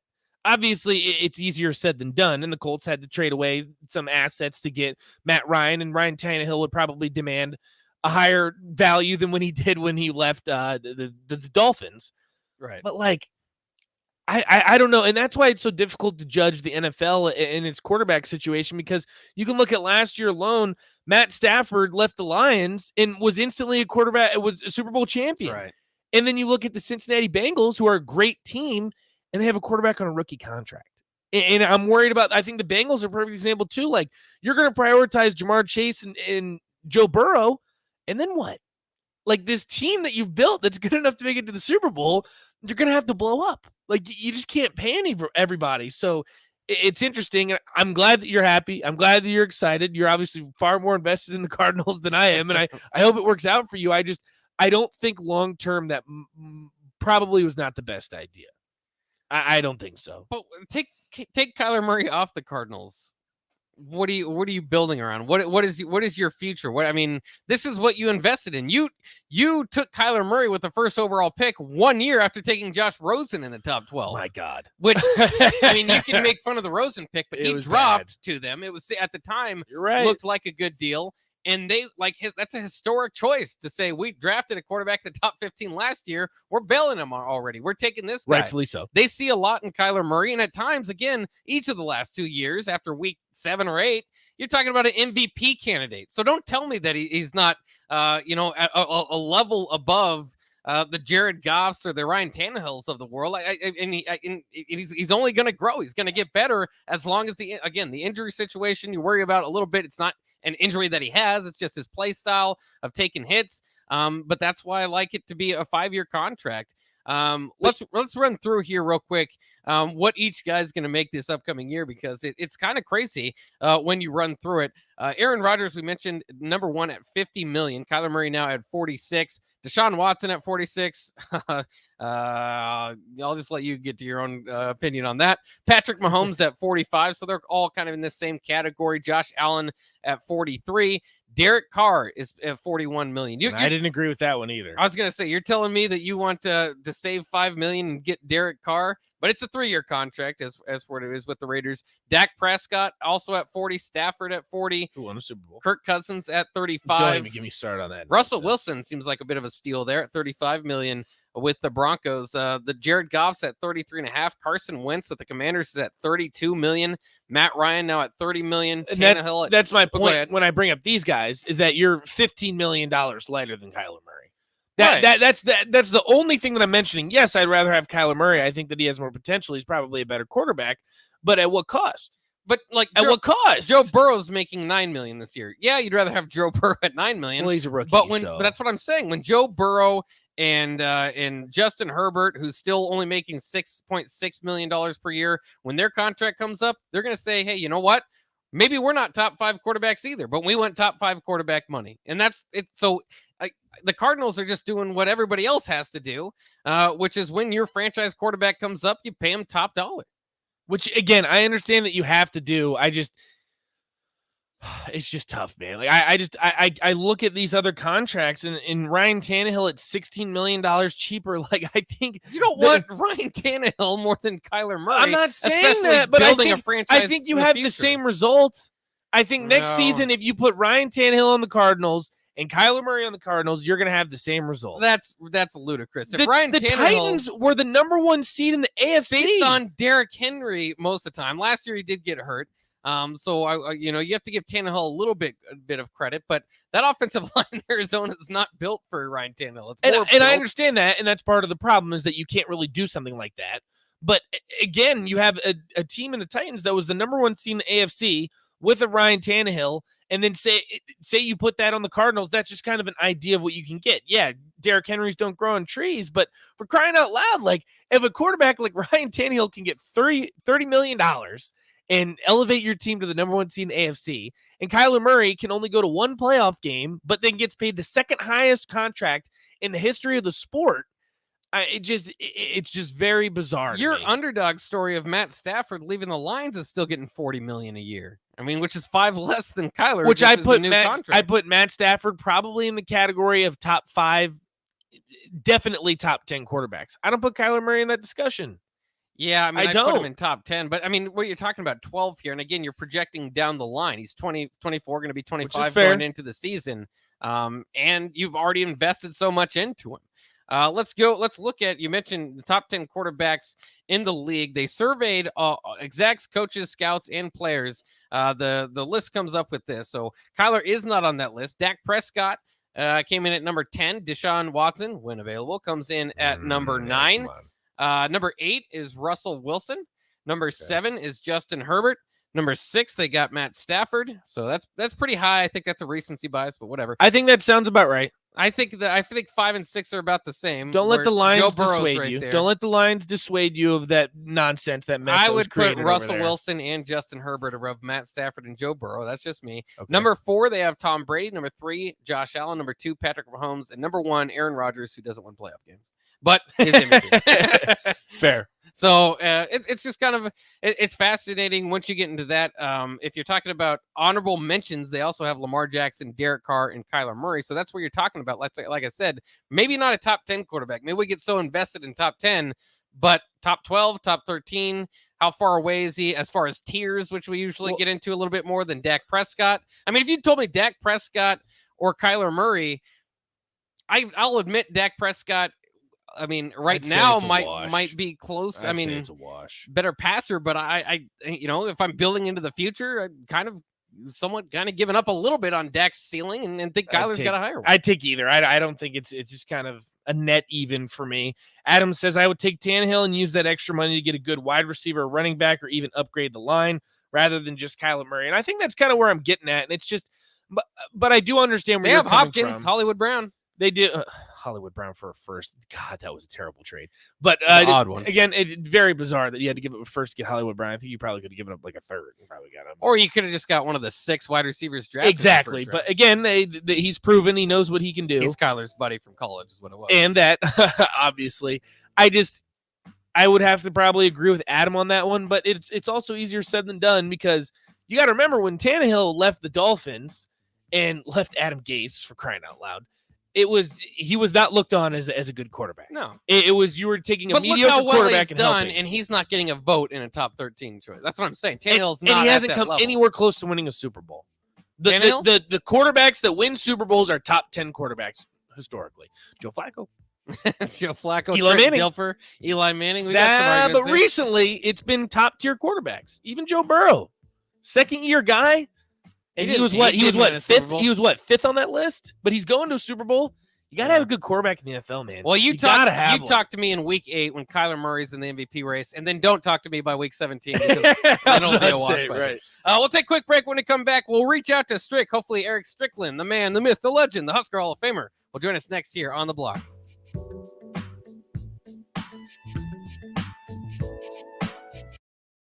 You know you want that smoky, tangy, sweet, and spicy sauced and tossed Wingstop. But you just brought a haul of groceries home from the store. It's cool. No one expects you to shop and cook in the same day. So let the flavor experts at Wingstop hook you up with mouth-watering wings, crispy tenders and thighs, fries and sides delivered to your door. You can always cook tomorrow. That's why the fridge was invented. Get it delivered at wingstop.com. Order your Wingstop online at 28th and Superior, 50th and O Street, and 29th and Pine Lake. Eustace Body Shop, where our customers send their friends. That's the greatest compliment we can receive. If you've been in an accident, we'll get you back in your vehicle as quickly as possible. Our technicians care about you and your family and repair your vehicle to factory standards. We handle your claim from start to finish and provide a free loaner car. Stop by for a free estimate. Eustace Body Shop, just south of 88th and Highway 2. The most recommended Eustace Body Shop. That's who we are. People always ask, what are Jake and Sip like when they're off the air? Well, the answer probably won't surprise you. Hey, Jake, your Honda's looking a little dirty. Says the guy whose license plate is barely visible. I mean, do you even care about that thing anymore? It gets a little uncomfortable. Now, that's when I jump in. Hey, whoa. Mark, did you get a new car? Nope, just took my car down to Nebraska Auto Detail. Joe and the staff made the outside and the inside look amazing. Maybe you guys need to go. Okay, wise guy. Settle down, Jake. Call Nebraska Auto Detail today at 402-601-5086. There's not many things worse than having plumbing issues at your home or business, but it's even worse if the problem isn't fixed correctly. Select Plumbing gets it right the first time, and they specialize in several things: general plumbing, water heaters, faucet and fixture repair, underground sewer and water repairs, backflow testing, and more. Keep your property free from leaks and other issues. Call today for a free estimate at 402-560-6197. Plus, they're hiring service plumbers. Contact Select Plumbing to inquire at 402-560-6197. Sandhills Global is hiring. Check out sandhills.jobs for more information. Sandhills is looking to fill hundreds of new openings in sales, traveling support, software development, web design, and more. Sandhills has a professional culture and is fast-paced with a focus on growth, innovation, and leading-edge technologies. Career and internship opportunities are available at our global headquarters in Lincoln, Nebraska. Apply today at sandhills.jobs. The Ticket Water Cooler with Jake Bakoven and Nathan Brennan. Let's take it a step further. If Nebraska wins the division, that means they go to the Big Ten Championship.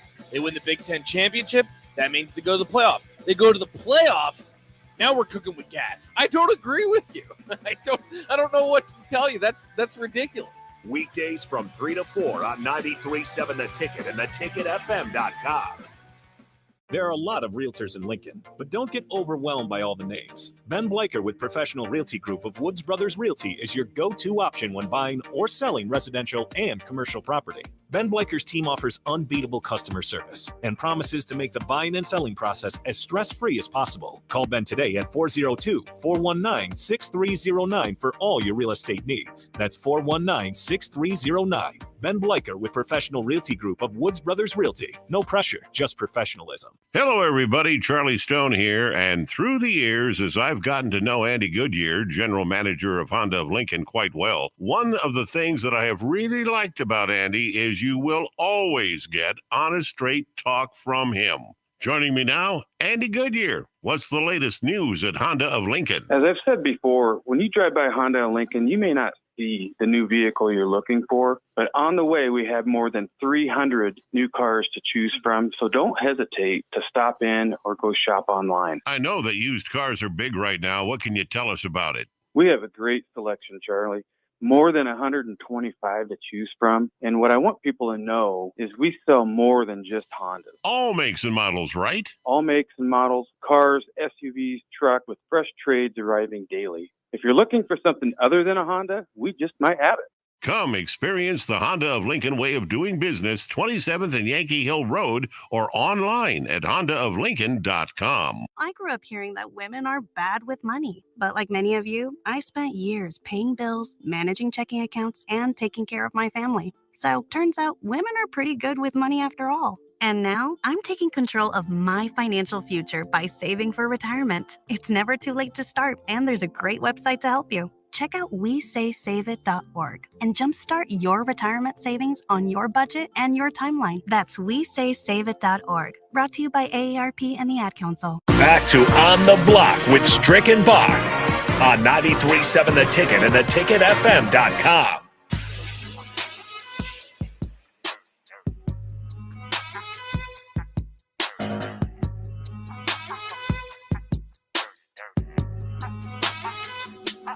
We're back here on the block on 93.7 The Ticket, and we promised you Strick, but we're going to give you Nick instead because Strick didn't answer his equal his phone. trade-off. Yeah, Nick, are you a Husker Hall of Famer yet? I mean, you're still in school. There's still a chance, right? I'm not a Husker Hall of Famer, and I will not be a Husker Hall of Famer. You got some eligibility left. J School Hall of Fame?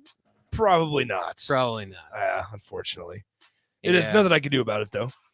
Well, Jake Sorensen's for in the most the J School Hall of Fame. No, he's not. My Who told you God, that? that is ridiculous. There is at the J School. They still have like people's pictures hanging up. There's a few Hall of Famers out there, right? So funny enough, I probably haven't been to the J School in maybe a full year. Oh, I'm surprised they haven't asked me to go yet. Celebrity appearance. Why? That means nothing. You were not from here. That actually means nothing. I kind of do want to see it though. Who's this guy? You You should, just let me know. Take him a I tour, have yeah. I have the key card. I can just get in. Yeah, I'd like to go. 24/7. I'd like to go sometime. It's actually pretty cool.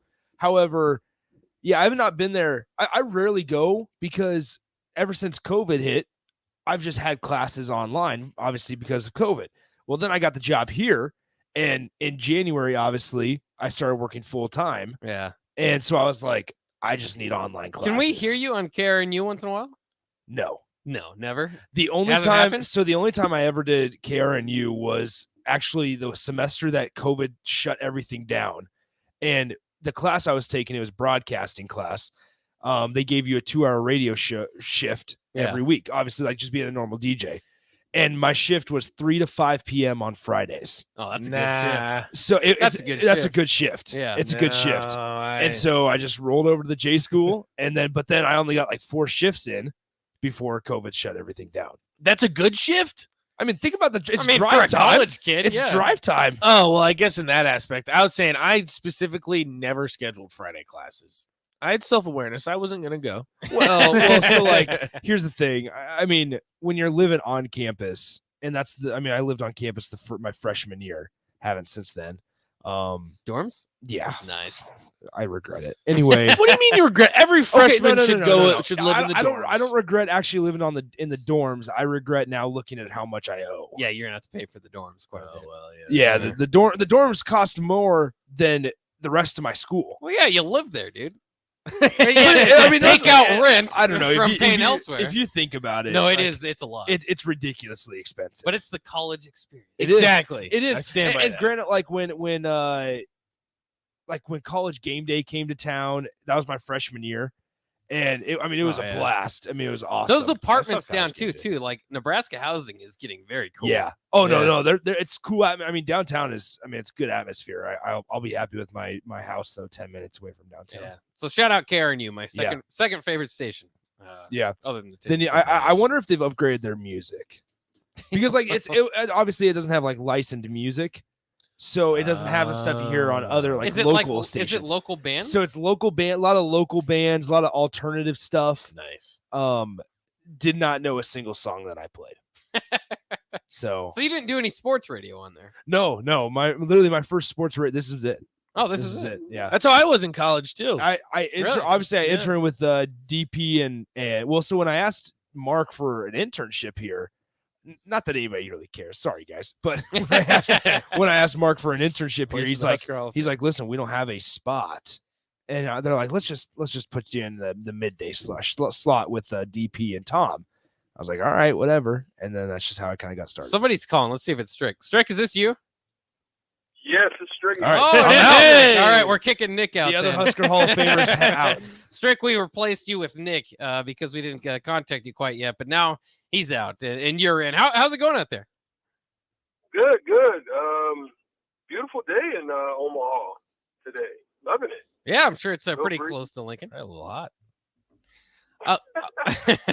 Strick, we were just talking about the Kyler Murray deal. It makes him the second. He's going to make the second most money behind Aaron Rodgers this year for a quarterback. It's an interesting discussion because obviously he's not completely proven, hasn't won a playoff game, but he's just 24 years old. There's a lot of kind of takes to go back and forth on it. How do you see the Kyler Murray mega deal here today with the Arizona Cardinals? Well, I mean, that's the wonderful thing about leverage, right? When you have leverage and when you just look around the landscape of the quarterback position in the NFL right now, you got to ask that question: where do you go? Do you do something stupid? I mean, you can really pretty much look at the Cleveland Browns and how idiotic they look right now, and just look at the landscape of what quarterbacks are available, who's out there, where do you go, who do you risk your future on, and at the end of the day, you have a guy that's a two-time Pro Bowler, you have a guy that has won games for you, taking you to the playoffs. He hasn't gotten over the hump, but at the end of the day, that's leverage. That creates leverage, and he was able to capitalize on it. So now this is the part where we've got to look at whether or not their future, he's that mediocre quarterback that's going to be able to take you to the next level, because now the money's going to shrink up tremendously. So what assets are you going to be able to get? What is going to happen with DeAndre Hopkins? How is he going to come back off of injury? So you've got all these other pieces that they don't know about. It's kind of an open air question right now. Is he that guy? He's not even in the top 10 in my book right now, so that's kind of scary. Yeah, it's interesting. We'll get to the top 10 list that we saw out earlier today. Just to update, though, with Cleveland, since you mentioned it, tie in with the Cardinals, too. They are signing former first-round pick Josh Rosen to a one-year deal, maybe as backup here with Deshaun Watson situation unfolding. He's spent time with 5 NFL teams so far. This will be his 6th. He's 25 years old and looking for a chance to prove himself. So that's kind of interesting. But I did want to get your, when you say he's not a top 10 quarterback, I can understand that, but I think he's kind of in that tier, right? It depends. Sometimes we have that hard cutoff. To me, he falls anywhere between 9 and 13, somewhere around there. And that's what the execs, coaches, and scouts and players voted on too. Again, I'll go through the top 10 real quick, so Strick, you can react to this. But honorable mention here was Lamar Jackson, former MVP, Derek Carr, and Kyler Murray. The top 10 goes Dak Prescott at 10, 9 Deshaun Watson, 8 Russell Wilson, 7 Justin Herbert, 6 Matthew Stafford, number 5 is Joe Burrow, number 4 Tom Brady, number 3 Josh Allen, number 2 Patrick Mahomes, and number 1 Aaron Rodgers. How do you feel about that list as voted on by the players, execs, and coaches? I mean, I like that list. I've got to say that I think right now that Lamar Jackson would probably fit in there for me, just because of him being an MVP and the style of their play just maybe doesn't bode well for what people would consider to be a traditional quarterback. And I think that's where people find Kyler Murray. I mean, he's very active outside of the pocket. That's where he does well, but he struggles when he's in the pocket. So I guess it's also an Still there, Strick? Where he fits. Oh. Yeah. We're losing you a little bit there, but continue if you can, if we can hear you. Yeah, so pretty much, I mean, Kyler Murray's not necessarily a traditional pocket passing quarterback. He does a lot of his damage outside of the pocket, in stepping up or sliding or getting outside and creating extra time and getting plays downfield.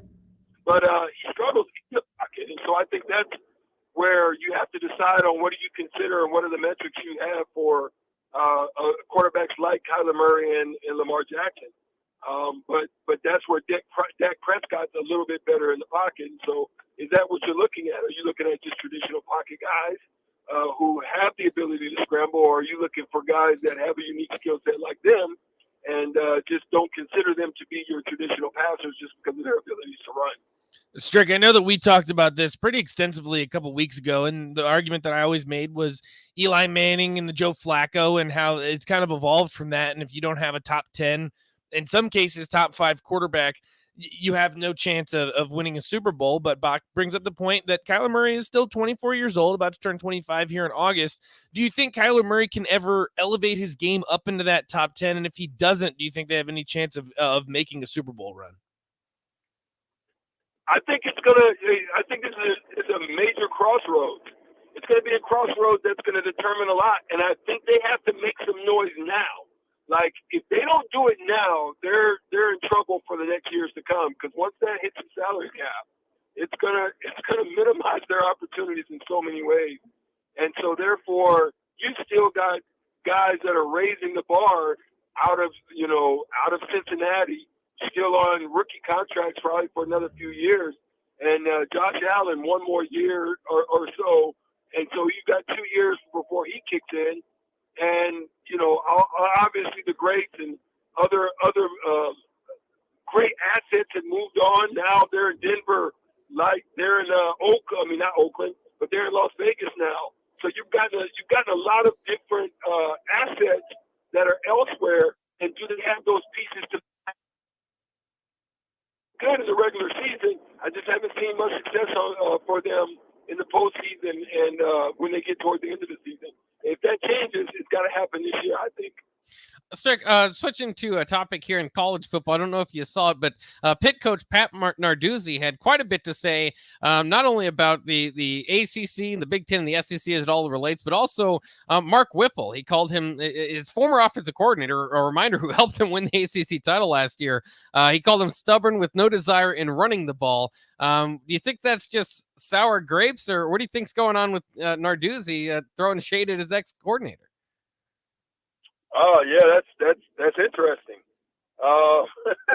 That's an interesting dynamic that we have to see what's going to happen when we start this season off in the not too distant future. It could be shade.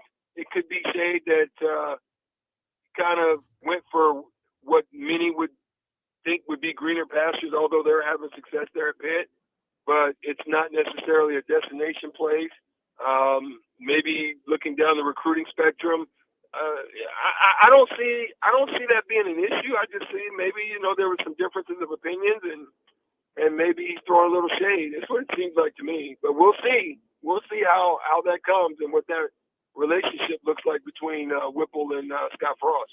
Yeah, to me, it makes me feel better because it makes it pretty clear that Whipple was running the offense, that Narduzzi kind of just gave him the full go at it. Maybe had a difference of opinion on how it should have been run at times, but that's what we hear about Whipple is he's going to run this offense. So he's already got experience doing that as the OC. Obviously, has been a head coach before as well. How about Narduzzi talking about, what's got more national attention than us here in that Whipple bubble here is that he said that if they had Kenny Pickett last year, it would have been worth 21 points and they would have beaten Michigan State in the bowl game. And then going from there, keeping in mind they didn't beat Michigan State in the bowl game, he said, if that's the best the Big Ten has, I think we could go into the Big Ten and win it every year. Now he's kind of backed up those comments by saying that he was just sticking up for his conference. He said, we play some darn good football in the ACC. I think people forget about that. What do you kind of feel about those comments from Narduzzi? I think those comments come on the heels of their athletic, their commissioner trying to basically coddle and penguin his way out of some trouble there in the ACC. There's still a lot of uncertainty in the ACC, what they can do, what they can keep, just how upset maybe some of the teams are going to be when these TV deals come down and they're locked into a 2036 type of contract. And so, obviously he's fighting for his conference. He's fighting for him to remain. He's fighting for his life. I mean, he's already lost. He's lost an OC. He's lost the best quarterback, and then he loses his best wide receiver. So, what does he have to look forward to? So that's what, it could be some scary just comments to try to round up the troops and get them, amped up and hopefully be able to make a turnaround and shine some light and say that we're still viable out here. You know what I mean? So we'll see. I think there's a lot of wolfing right now going on.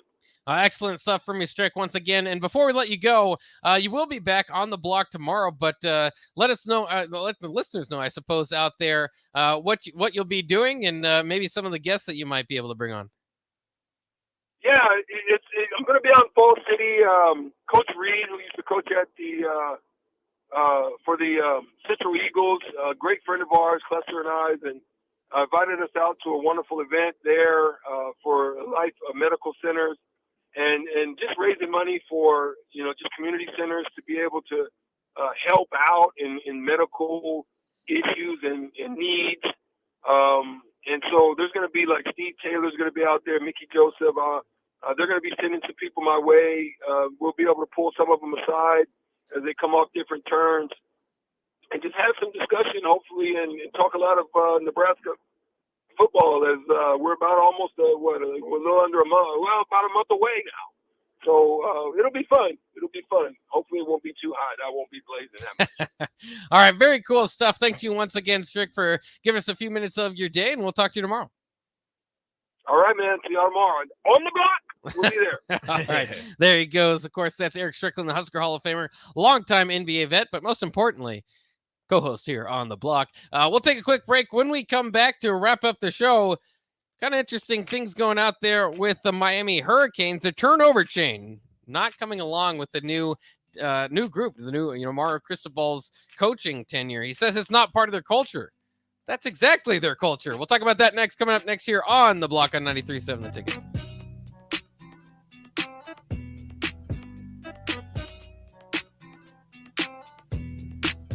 There's nothing quite like the Mercado by Certified Piedmontese Beef. The Mercado offers unique ingredients you can't find anywhere else, open every day from 8 a.m. to 8 p.m. The full-service butcher shop and retail store is wonderful for meat lovers with their exclusive Certified Piedmontese Beef and assorted sausages, plus other quality meats, including pork, chicken, and a wide range of the freshest seafood. Plus, every Friday from 11 to 2, the Mercado serves up the best lunch in town on their Friday Feast menu. Stop in at the Mercado today at 84th and Havelock or visit their website at cpmercado.com to see current deals. There are a lot of realtors in Lincoln, but don't get overwhelmed by all the names. Ben Bleicher with Professional Realty Group of Woods Brothers Realty is your go-to option when buying or selling residential and commercial property. Ben Bleicher's team offers unbeatable customer service and promises to make the buying and selling process as stress-free as possible. Call Ben today at 402-419-6309 for all your real estate needs. That's 419-6309. Ben Bleicher with Professional Realty Group of Woods Brothers Realty. No pressure, just professionalism. Registration is now open for all fall sports leagues through Lincoln Parks and Rec. Adult volleyball, kickball, softball, and youth NFL flag football. Competitive and recreational leagues are available, so whether you're an athlete, a former athlete, or a wannabe athlete, there's a league for you. Plus, check out their paid opportunities for officials and referees. Contact Lincoln Parks and Rec to learn more, or head to teamsideline.com/LincolnNE before July 24th to register your team. That's teamsideline.com/LincolnNE. Bagels and Joe is in full summer mode. They'll add cold foam to the top of any iced coffee. Plus, they now have a Joe Coffee Club. Get unlimited drip coffee for just $8.95 per month. And don't forget their delicious breakfast burritos and sandwiches. Bagels and Joe, 4 Lincoln locations. Work, laundry, dishes. I was exhausted. I needed a vacation. But finding a way to pay for it, not so easy. Then I found it. A research study at Solarion. I searched the studies and found a perfect match for me. It was so easy.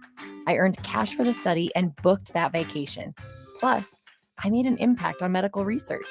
Find a study and sign up today at healthresearch.com. You should consider the risks of the research before you agree to participate. People always ask, what are Jake and Sip like when they're off the air? Well, the answer probably won't surprise you. Hey, Jake, your Honda's looking a little dirty. Says the guy whose license plate is barely visible. I mean, do you even care about that thing anymore? It gets a little uncomfortable. Now, that's when I jump in. Hey, whoa. Mark, did you get a new car? Nope, just took my car down to Nebraska Auto Detail. Joe and the staff made the outside and the inside look amazing. Maybe you guys need to go. Okay, wise guy. Settle down, Jake. Call Nebraska Auto Detail today at 402-601-5086. Hello, everybody. Charlie Stone here. And through the years, as I've gotten to know Andy Goodyear, general manager of Honda of Lincoln, quite well, one of the things that I have really liked about Andy is you will always get honest, straight talk from him. Joining me now, Andy Goodyear. What's the latest news at Honda of Lincoln? As I've said before, when you drive by Honda of Lincoln, you may not see the new vehicle you're looking for, but on the way, we have more than 300 new cars to choose from, so don't hesitate to stop in or go shop online. I know that used cars are big right now. What can you tell us about it? We have a great selection, Charlie. More than 125 to choose from. And what I want people to know is we sell more than just Hondas. All makes and models, right? All makes and models, cars, SUVs, truck, with fresh trades arriving daily. If you're looking for something other than a Honda, we just might have it. Come experience the Honda of Lincoln way of doing business, 27th and Yankee Hill Road, or online at hondaoflincoln.com. If you want to make new floor shopping easier, come to O Street Carpet. Hi, I'm Steve Carper. Our flooring professionals can help you choose the best flooring for you, your family, and your budget. We eliminate the confusion. Even better, you'll be enjoying your new flooring much sooner. No 6 or 8 week waits. We'll install right away and save you money on installation. Floor shopping made easy every day at O Street Carpet. O Street Carpet. 1732 O Street. Family owned and operated. Always the best value. This is Dan Friedman. Between 2010 and 2019, distracted driving caused more than 40,000 car crashes in Nebraska, resulting in over 14,000 severe injuries and deaths. Please keep your eyes on the road. If you have a smartphone, put it away while you're behind the wheel. It will help keep our community safe and secure. This message is brought to you by Friedman Law Offices, helping injured people. It's what we do. It's all we do. Find us at friedmanlaw.com today. Hi, I'm Smokey Bear, and I made an assistant to help you prevent wildfires. Dude, I've got this. I've been camping since I was 5 years old. But I am a camping influencer. You know what? I'll bet you $5.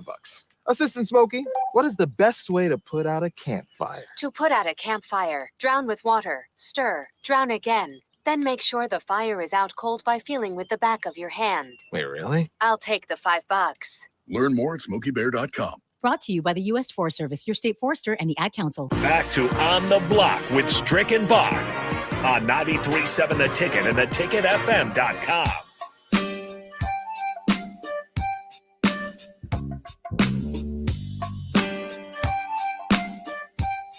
We are wrapping up things here on the block on 93.7 The Ticket to make way for some ticket weeknights. See Harrison Arns getting ready in the studio next to us.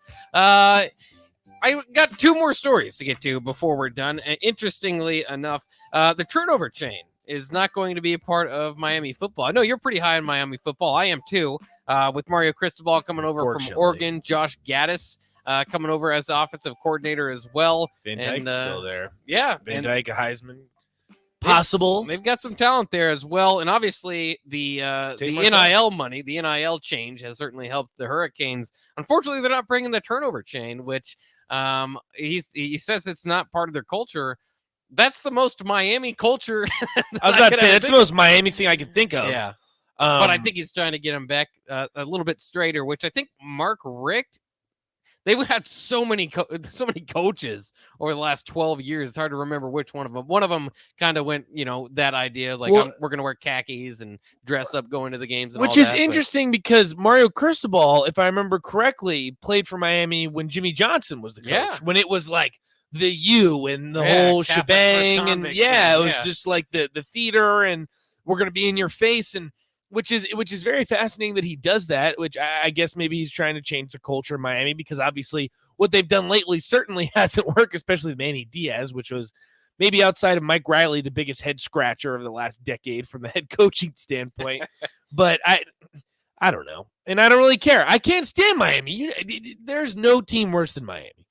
I can't, other than Iowa. I can't but stand like Miami Iowa. when they're good either, but I love hating Miami. I think that's the Oh, best. everyone does. Like Miami Absolutely. being good is awesome for college football Yes. because they're the ultimate villain.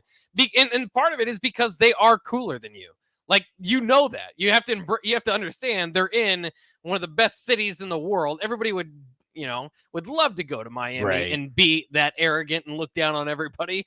And win. And so when they do, it's awesome. When they don't, the problem with Miami is you can't talk trash to their fans. They disappear. They're gone. So it's not like, it's hard to find a diehard to say, yeah, Miami sucks and them care. They're just like, I'm going to the beach. I'm going to go to the, if the Heat or the Dolphins are good, I'll go to those games. 5,000 people in the stands. Like, Yeah. we don't care. They don't care. So that doesn't seem to be on brand with Miami football, but I guess they're moving away. Something that is very on brand with Patriots football is they're not going to name offense or defensive coordinators. Bill Belichick just feels like he wants to be the head man and go from there. What? Yeah, no offensive or defensive coordinators to replace Josh McDaniels this year on the offensive side. Trying to think of who their defensive coordinator was. or Matt how that's Patricia a couple of years ago, Right. but he's obviously gone now. Is he still with the Lions? Did he keep his job? I'm not sure. I guess so. I don't think they've had a defensive coordinator maybe since Patricia left. Steve Belichick and Gerard Mayo have been leading roles on defense in recent seasons, but they're not defensive coordinators. So now that Josh McDaniels is on to the Las Vegas Raiders, I guess the thing it's probably worked well enough on defense that Belichick just says, I'm Bill Belichick. I can do whatever I want. I don't need coordinators. Which fair. I mean, yeah, I guess. I'm not the one to tell you no. I'm just not sure if Mac Jones and no coordinators is the way to go, but he's way smarter than I am. He's far smarter and had a lot more success. Yeah. So Mac Jones, the next guy to get paid. I'm not sure if Mac Jones will ever get a big deal. Jared Goff got one. Yeah. Mac Jones, and you know what I'm about to say, Bach. Mac Jones. Justin Fields? No, a Pro Bowler. Oh, Pro Bowl, yeah. Okay. So Trevor Siemian, maybe, maybe. Some of the you know, I love me some Pro Bowlers. No. You know, I love me some Trevor Siemian. Oh, I know you like those Pro Bowlers that you can surprise people. Mitch by saying they're Pro Bowlers. Trubisky, yeah. Trubisky might win that starting job. He might take Kenny Pittsburgh's job. Kenny Pittsburgh, what a nickname. Or Mason Rudolph. Is he still on the team? Yeah, I think so. Is he? Yeah. Okay. Kenny Pittsburgh, best nickname in football. It's going to be a great battle and see like what they do, the Steelers, throughout the season. Yeah. And hopefully they don't have too many options and ruin Kenny Pittsburgh by throwing him in and out. But we'll see. That would be, I don't know, Tomlin, maybe shake things up a little bit. He's done crazier things.